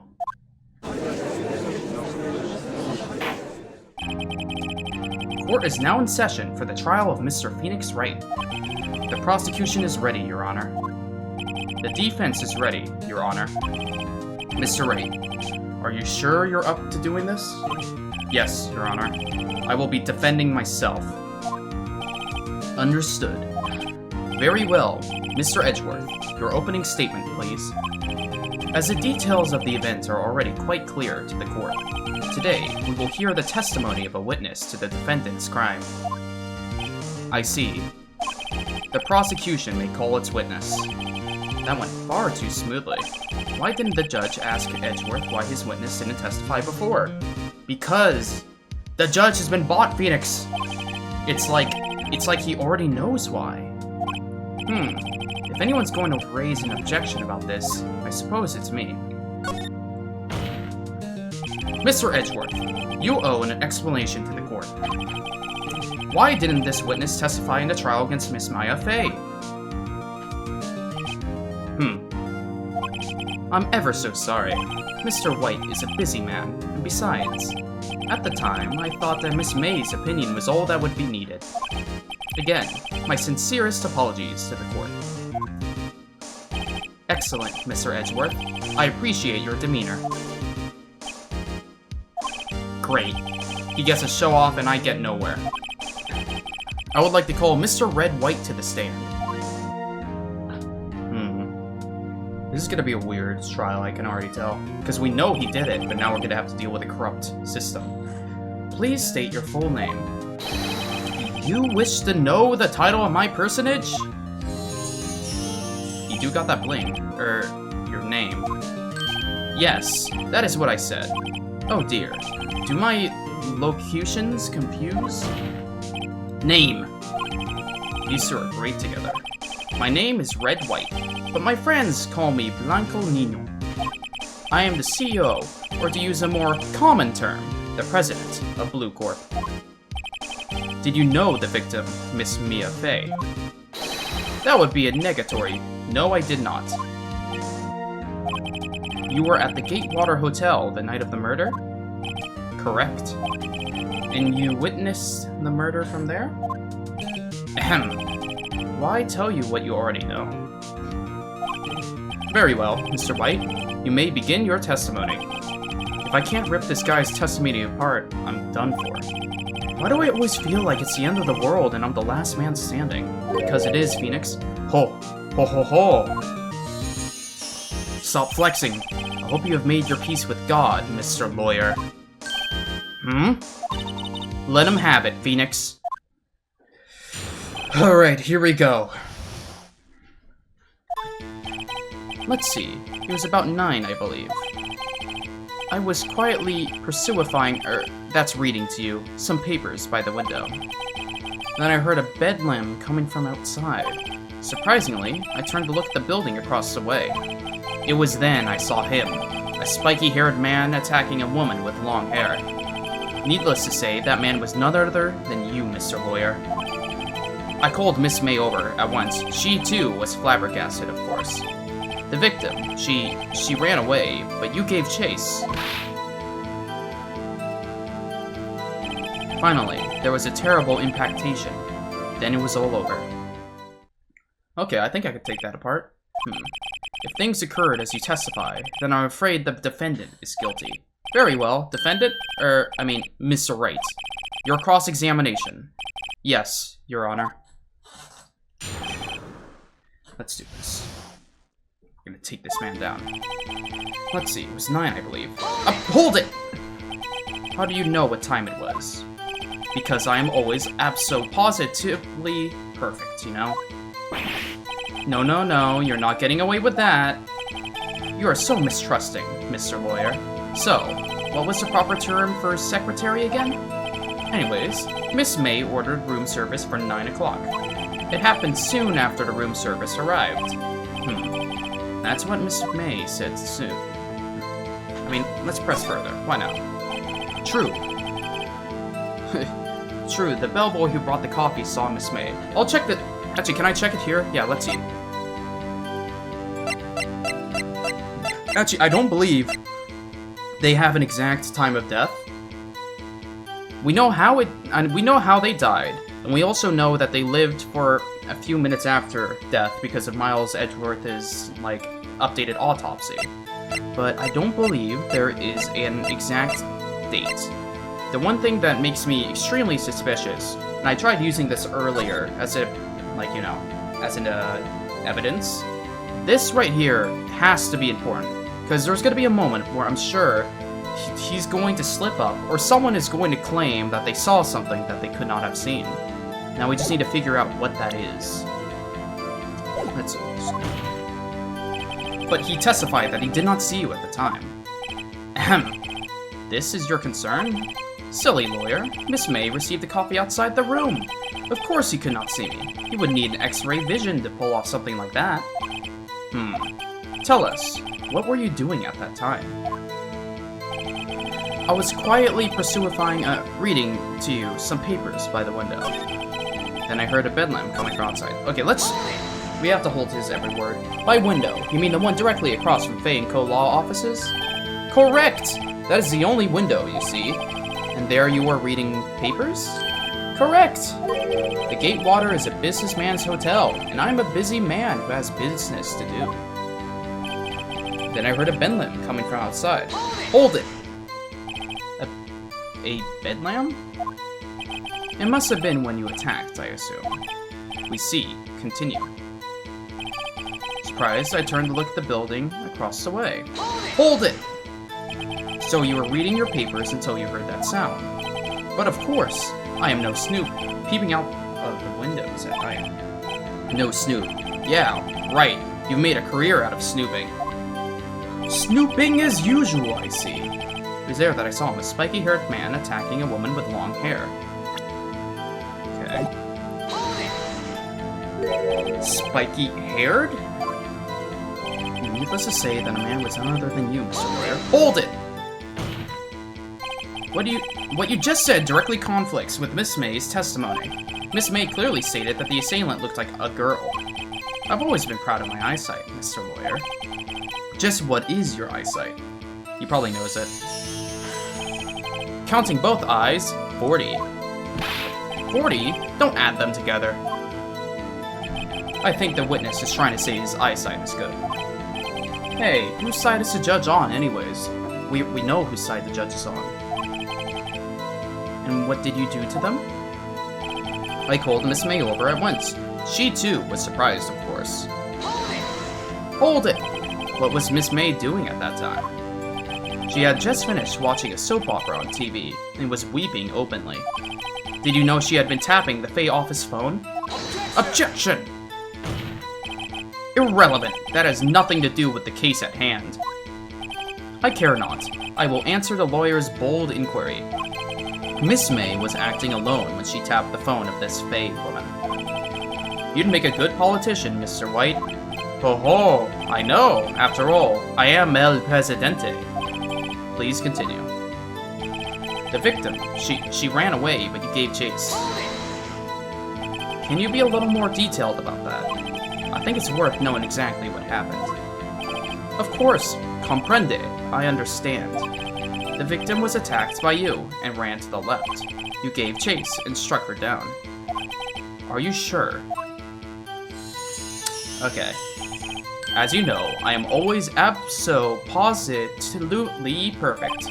Perhaps you could change your testimony to reflect this new detail. The victim ran to the left, and you gave chase.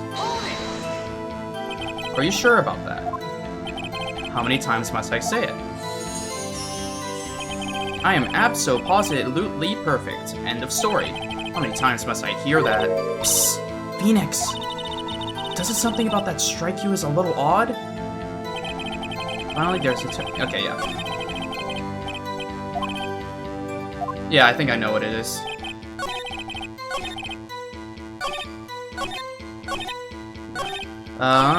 Yeah, it's this one here. The reason why I think that is, well, yeah, we already went that. She's super sure about it, which is gonna help us because of the fact that when I present, hold on.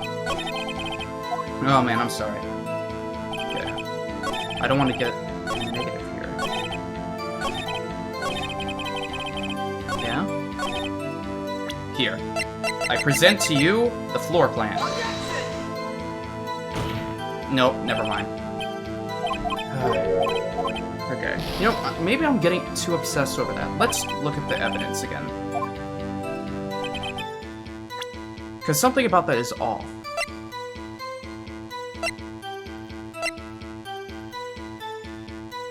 Wait a second. The glass shards. Glass shards. Wait, did the victim dodge an attack, then ran to the right? You're saying it was left. You fool. Objection! Wait right there.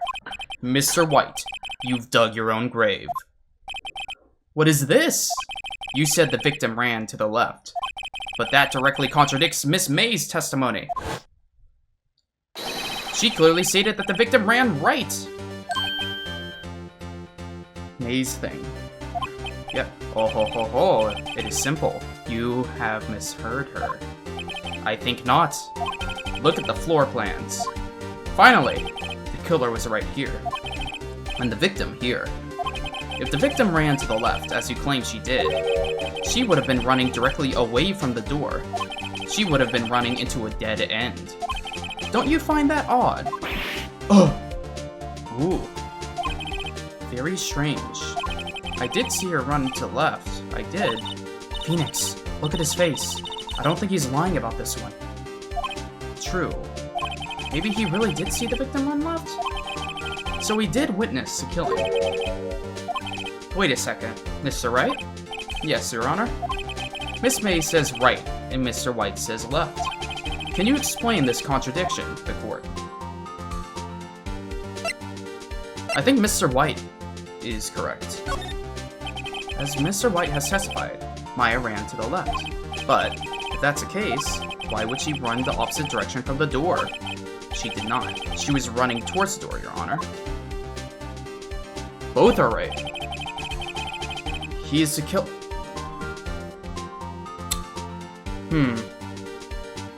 I'm trying to just think, what would both being right mean? Because that means... it's the opposite. Oh! Like, from his perspective. From his Huh. Not at all. Was not viewing the crime from the hotel. Okay, no, okay, never mind. Mr. Wright, what do you mean? They saw from different perspectives. I see it now. Yes, what do you mean he was not viewing the crime from the hotel? If he was not in the hotel, where could he have been? In the law office of Fay & Co., of course. More specifically, he was standing here. Ah! Yeah, because maybe it was a case May was watching from the hotel across. Meanwhile, Mr. Richman here was inside, from his perspective. I see. He was standing here. Time to show the court where Mr. White was standing. Oh boy,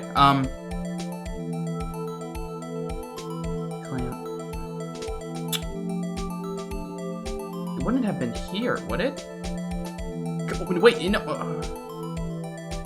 his left. Wouldn't it have been here? Because his left... Unless we're saying the killer? He was viewing the crime while he was committing it. Yes, and it... Because if he... This is the killer, right? So they claim, and this is the victim. If the victim ran left, then wouldn't he have been standing here? Because his left would have been here? What do you guys think?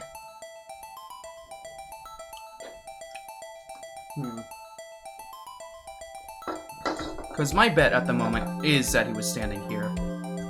I can always present that and see how it goes.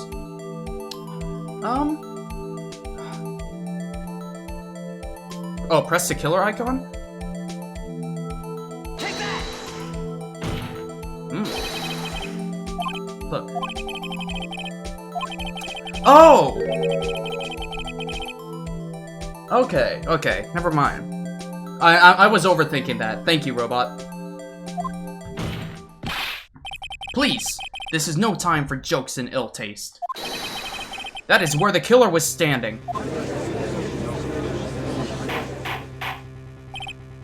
Order! I will have order! Anyone disturbing the order of this courtroom will be held in contempt. Thank you, robot.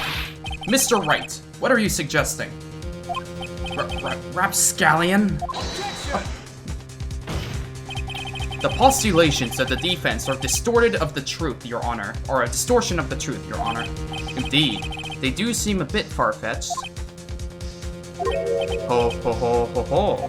You provide us with so much entertainment, Mr. Lawyer. What now? He's laughing? The hilarity of the moment made me remember something. It appears I have been unclear, and for this, I apologize. Oh, welcome back, Rillin. Mr. Your Honor, might I be allowed to testify once more? Very well. Let's hear your revised testimony. Good luck. You can't fix a broken testimony, buddy. Okay. Miss May's testimony was correct, as was mine. When you assaulted a girl, she first ran left. And then you hit her savagely. That is what I saw. No, dude, this case is long. Yeah. Next, with the last of her strength, she ran to the right. Chased her down and delivered the final blow. What? What the hell are you talking about? It was one blow. Okay, he already fucked himself over. Wasn't it literally... died from a blow? I guess, did they specify? I guess they didn't specify it was more than one blow. But that is a contradiction. From as far as I know, it should have been one blunt force strike and she's down. You see? You hit her twice. Yeah, no. Shut up, that's stupid. Of course. You bet I will. I mean, yes, Your Honor. Cross-examination. You fool. Miss May's testimony was correct, as was mine. When you assaulted, she first ran out? Okay, where is it? Where is it with the... Yeah, no, this is... You're stupid. Actually, let's press him on this before I present anything. What do you mean, next? Next is what comes after first. Don't play stupid. I know that. Then that is all you need to know, Mr. Lawyer. As I said, she turned and made a desperate dash to the right. No. You're stupid. You are dumb, you are an idiot. Objection! Mr. White! The victim died from a single blow. Oh! What do you have to say to that? Now's my chance to hit him where it counts. Mr. White, wasn't it you who told this court you were abso-positively perfect? I cannot speak. I will refrain from using this phrase from now on. Your Honor, if you could ask the witness for a new testimony.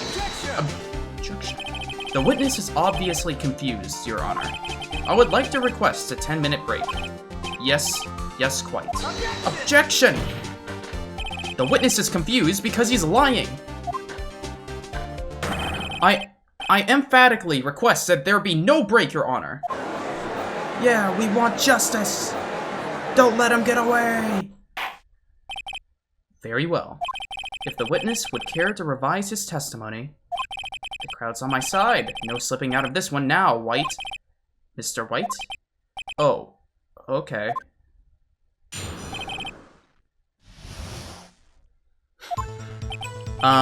Well, see, I looked at the other window when I heard that thing fall. The next moment, I saw Miss Smye run to the left. The killer, you, attacked her, but she dodged. And then she turned and ran for the door. Then you did her in with a single blow. The whap. Aw, dude, you're digging yourself in a hole now. The whap indeed. Very well. You may begin the cross-examination. Your Honor, my stomach, you see, it is hurting. Deal with it. This is almost over. You fool. That was the most pathetic testimony I've ever seen in my life. What do you mean you looked at the other window? You heard that thing fall? What exactly is it, that thing? Huh? Oh, that? The glass lights. You fool. Doesn't it seem... Yeah, it does. You idiot, you fool, you buffoon. I've been waiting to use this piece of evidence forever. Huh? What? You're saying you saw the glass light stand? Yes. Then change your testimony to reflect that. Sorry, my bad. The witness will revise his testimony. Okay, of course. A light stand was lying on the floor when I looked. Then the next moment I saw him... Oh, hold it! The glass stand was lying on the floor. That's the first time I've heard of this. Why didn't you tell us about the stand before? What, why? Me? Well, I was instructed not to. Wait, one moment. Give me a minute to gather my thoughts. I am so confused. Why it's falling apart. Objection!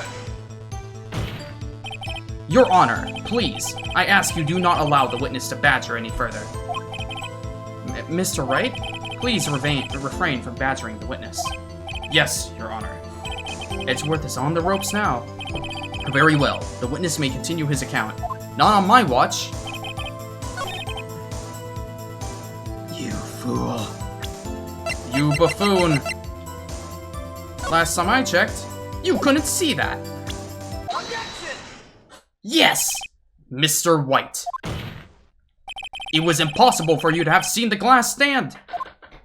What? Look at this.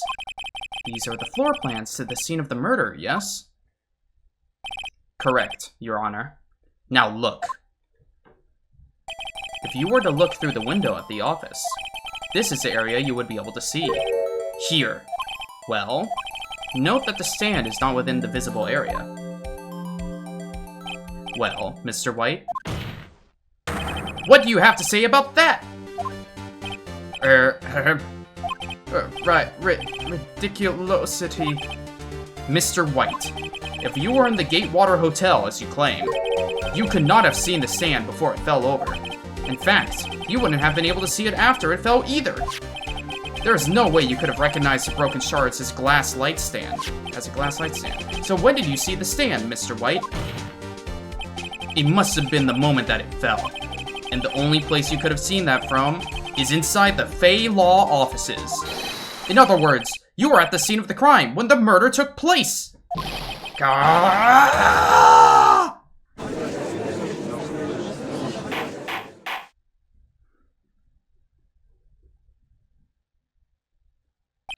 Mr. White? Mr. White. You did it, didn't you?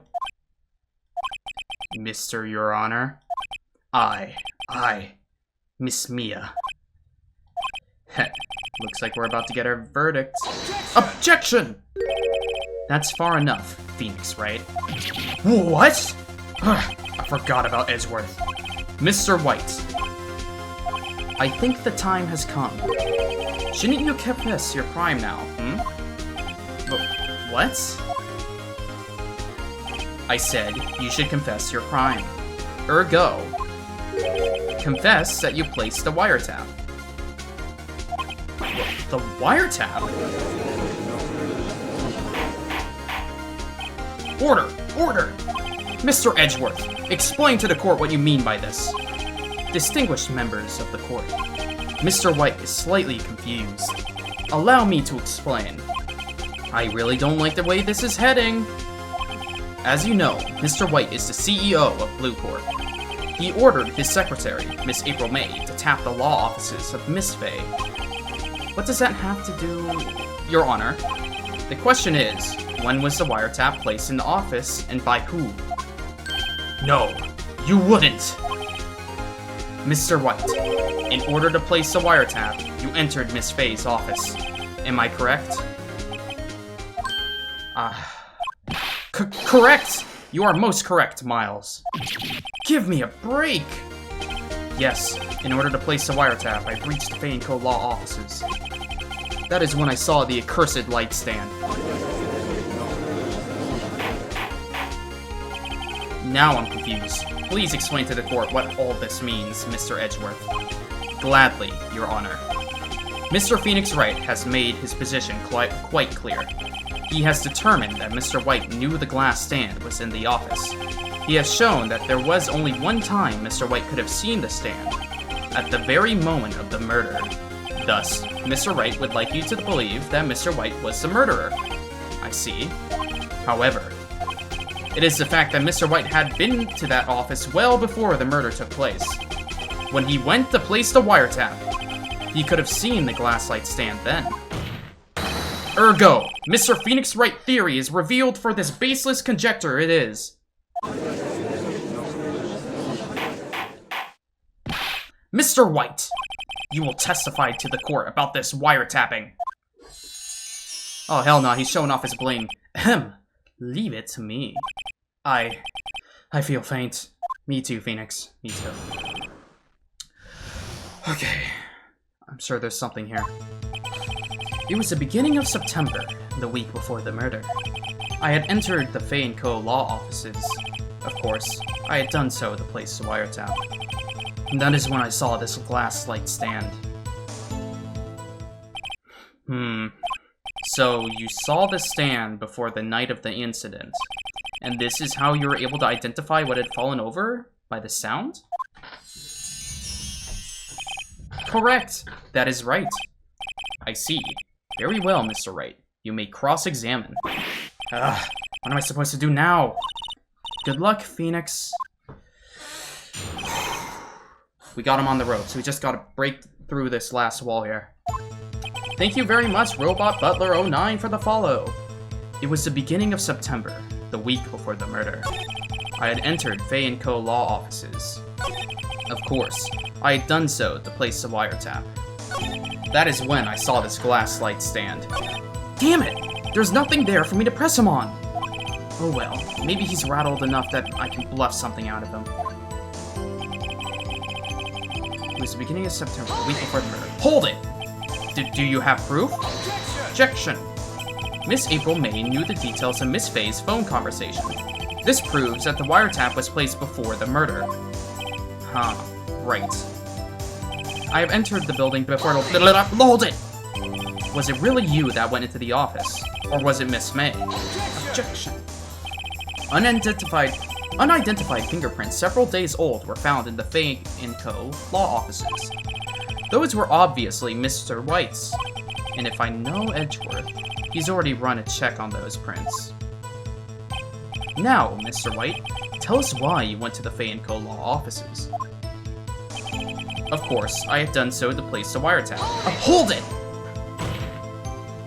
Why did you tap Mia's phone? This has no bearing on the current case, Your Honor. Blue Corp is a detective agency of sorts. We have a responsibility to protect client confidentiality. That is when I saw this glass light stand. Hold it! Why did you notice something as innocuous as a light stand? The light stand was made entirely out of glass. It was quite stylish, so I guess it made a lasting impression on me. Such a beauticious thing deserves attention, does it not? That is all. Damn it! There's nothing there for me to press him on. Oh well. Maybe he's rattled enough that I can bluff something out of him.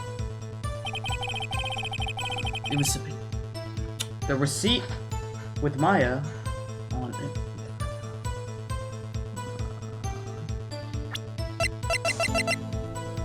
Department store receipt with letters. I guess it would be. Yeah, that makes sense. Because the department store would probably have a date on it. Unless there is any. Yeah, that's probably it. Objection! No, it's not, you fool. I shouldn't. I'm never listening to chat ever again. Never!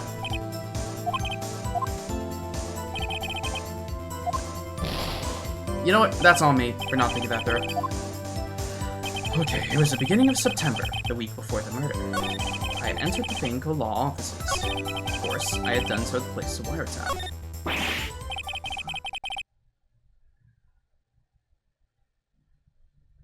Yeah. Oh. Tisk. I'm afraid that's as far as you go, Mr. Wright. The time has come for you to admit your defeat. You fought honorably. No more? I can't take this anymore. Mr. Wright, are you giving up? Yep. What?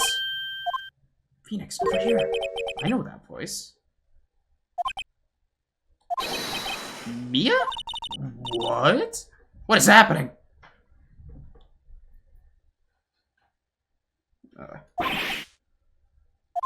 Mia? What is happening? Where am I? The waiting lobby? What happened? Oh, right. I lost the what? I was hallucinating? Ah, you're finally awake. Get. What is happening? Hey, Phoenix? Jack? That's no way to greet an old friend. Phoenix, I want you to look at me. What? You're... Maya? Didn't you know the Fae women have strong psychic powers? When you accepted your defeat in court, it appears that was enough of a shock to awaken Maya's true powers. So, Maya is channeling you, Mia? That's right. I am Maya, but I am also Mia. Now, I want you to listen to me, Phoenix. Maya never gave up. You can't either. That's what I came here to tell you. But we don't have much time, Phoenix. Now listen. You've already won. Huh? You have that receipt in the court record, right? Oh, yeah? The one you wrote Maya on. Oh. Phoenix. Wright wrote that, not me. So what do I do with it? Look at the front of the receipt. The front? Okay, wait, did I actually run out of health there? I thought I had like four blocks left. It's a regular receipt. Looks like it's from a famous department store. 1,000. Wow, big spend. Okay, no, then I wouldn't have access to this information beforehand because they didn't give the receipt didn't have anything specific. Yeah.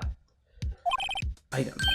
Glass light stand. Date of purchase, September 4th. September 4th? That's right, Phoenix. I bought that stand the day before I was killed. Whoa! Now, what did Mr. Wright say in his testimony?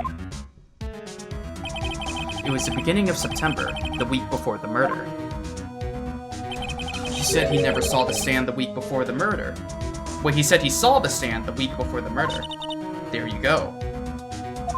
I think the court is about to reconvene. Go. Do it, Phoenix. I know you're innocent. Now you just have to prove it. Right! Receipt updated in the court record. September 9, 1:16 p.m. District Court, courtroom number 1. This is it. Bring it home here, chat. Let's do it. Court will now reconvene for the trial of Mr. Phoenix Wright. Is the defendant rather... Are you alright, Mr. Wright? Yes, sorry, Your Honor. I'm fine now. Then, let's start where we left off. Your Honor, there is nothing to go back to. The cross-examination of Mr. White is finished. All that is required now is for you to pass judgment on the defendant, Phoenix Wright. Your Honor, please, give me one more chance. I promise you, this is the last time I'll ask you.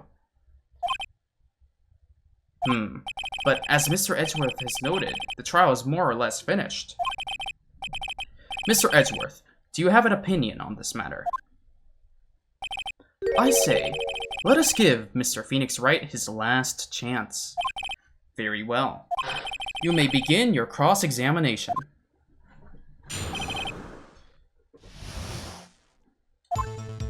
It was the beginning of September for the murder. Yep. Okay. Actually, did they update it?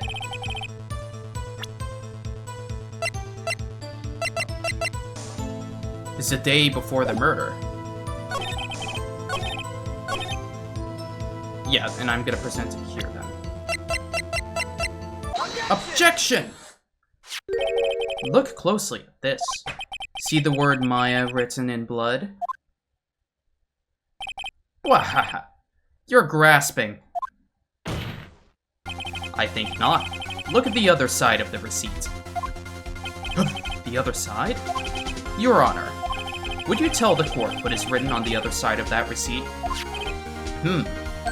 Well, a glass light stand. And the date of purchase, why, that's a day before the murder. Oh!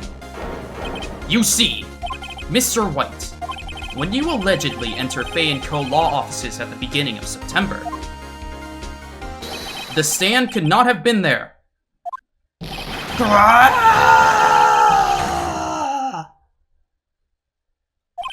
Well, Mr. White, can't get out of this one, can you? No. It's impossible. Uh-oh, he's losing it. Well, Your Honor, I understand there must be quite a bit of pressure on you. But I think you'll agree you can't judge me guilty under these circumstances. Very well. Then, that is all for the trial of... Objection! Oh boy. Edgeworth, what are you doing? Not so fast, Phoenix Wright. Oh. Huh? What? No way can he worm his way out of this one. Oh wait, I forgot. It's Edgeworth. Oh boy. There is a certain thread of logic to the defendant's claim. However, there is no concrete proof that Phoenix Wright is innocent. Ergo, I would like to request one more day before Phoenix Wright is granted his freedom. I need time to make one more inquiry into this matter. Another inquiry? This isn't going to be another one of those updated autopsy reports. This guy just makes up evidence as he pleases. This is bad. Mr. White's guilt is obvious. There is no need to prolong this trial any further. Well, Mr. Edgeworth? If anyone is going to call Mr. White to trial, it would be me, the prosecution. I need a day to ascertain whether these new claims have any basis in factual evidence. I see. Objection denied. What? The completion of the trial of Mr. Phoenix Wright will be postponed until tomorrow. No! There's no telling what will happen if I can't end this now. Edgeworth is sure to come up with, or just make up, something. And after Mia showed up to help me and all. Your Honor, may I go home? Of course. Thank you for your time. Gah! The witness will stay! Mia? Phoenix! Read this note out loud. Mia? What's this? Memo received from Mia. A list of people's names in Mia's handwriting. Your Honor, if I may? You're quite persistent today, Mr. Wright. You bet I am. My life is riding on this one. I have something I would like to read to the court.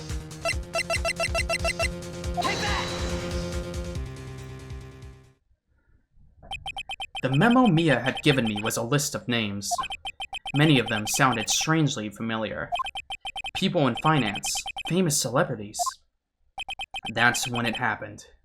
Stop! Desist! Halt! Please! Stop! Make him stop! How did you get that list? Mr. White, admit your guilt. Right here, right now.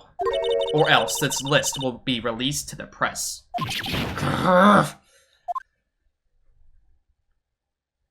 I confess. I confess. I did it. I hit her. I hit Miss Mia with the thinker. Case closed, Your Honor.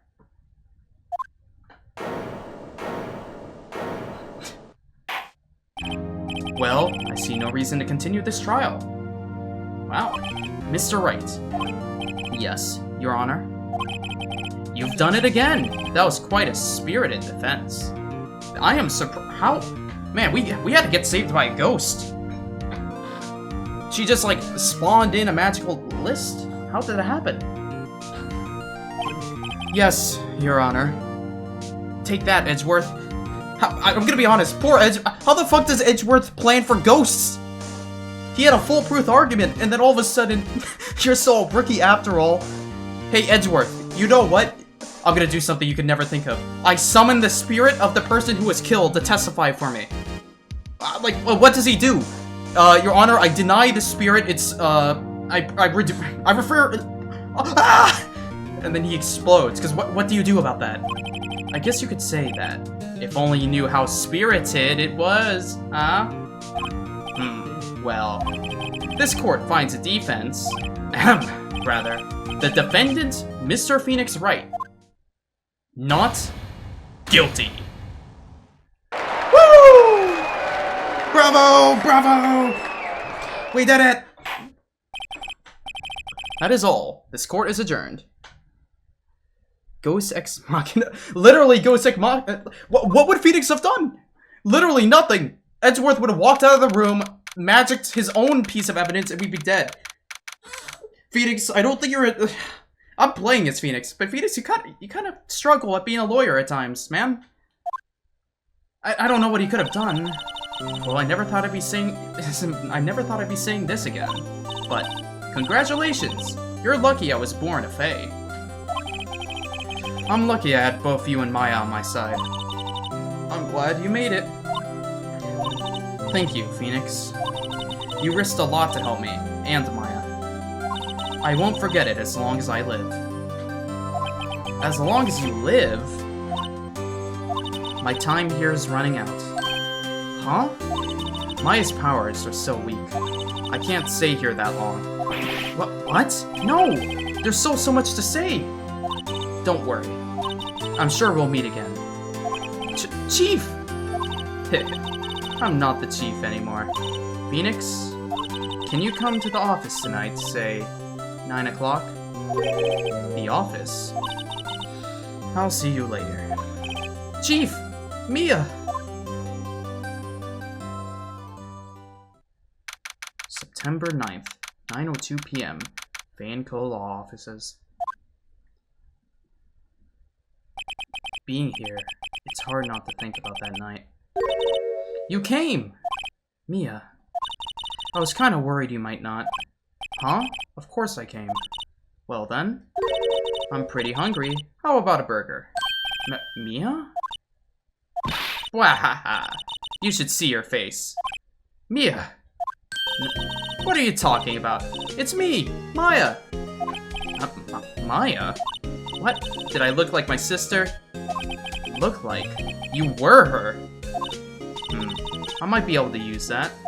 Oh, Phoenix. Go to the store and buy me lunch, would you? Maya, why are you here? Because of this! See? Mia wrote me a letter. Take care of Phoenix for me. Take care of... Huh? She means the office. This office. Someone has to help with the new Wright & Co. law offices, right? And who better but me, Maya Faye, reporting for duty. Wait, no. On second thought, let's make this casual. Yo, Nick. Maya here, ready to get down to business. You don't mind me calling you Nick, do you? It's a great name. Mia said that's what your friend Larry calls you. Nick? You know what this means? We're partners. You know, when I think about it, it's Maya's fault I'm here now. But if it wasn't for her, I'd probably be in jail. Wright & Co. Law Offices. It's got a good ring to it. Yeah. Thanks, Maya.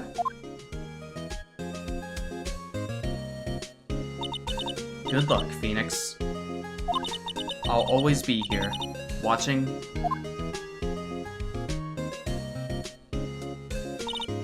Right. Okay, Nick. Let's do it.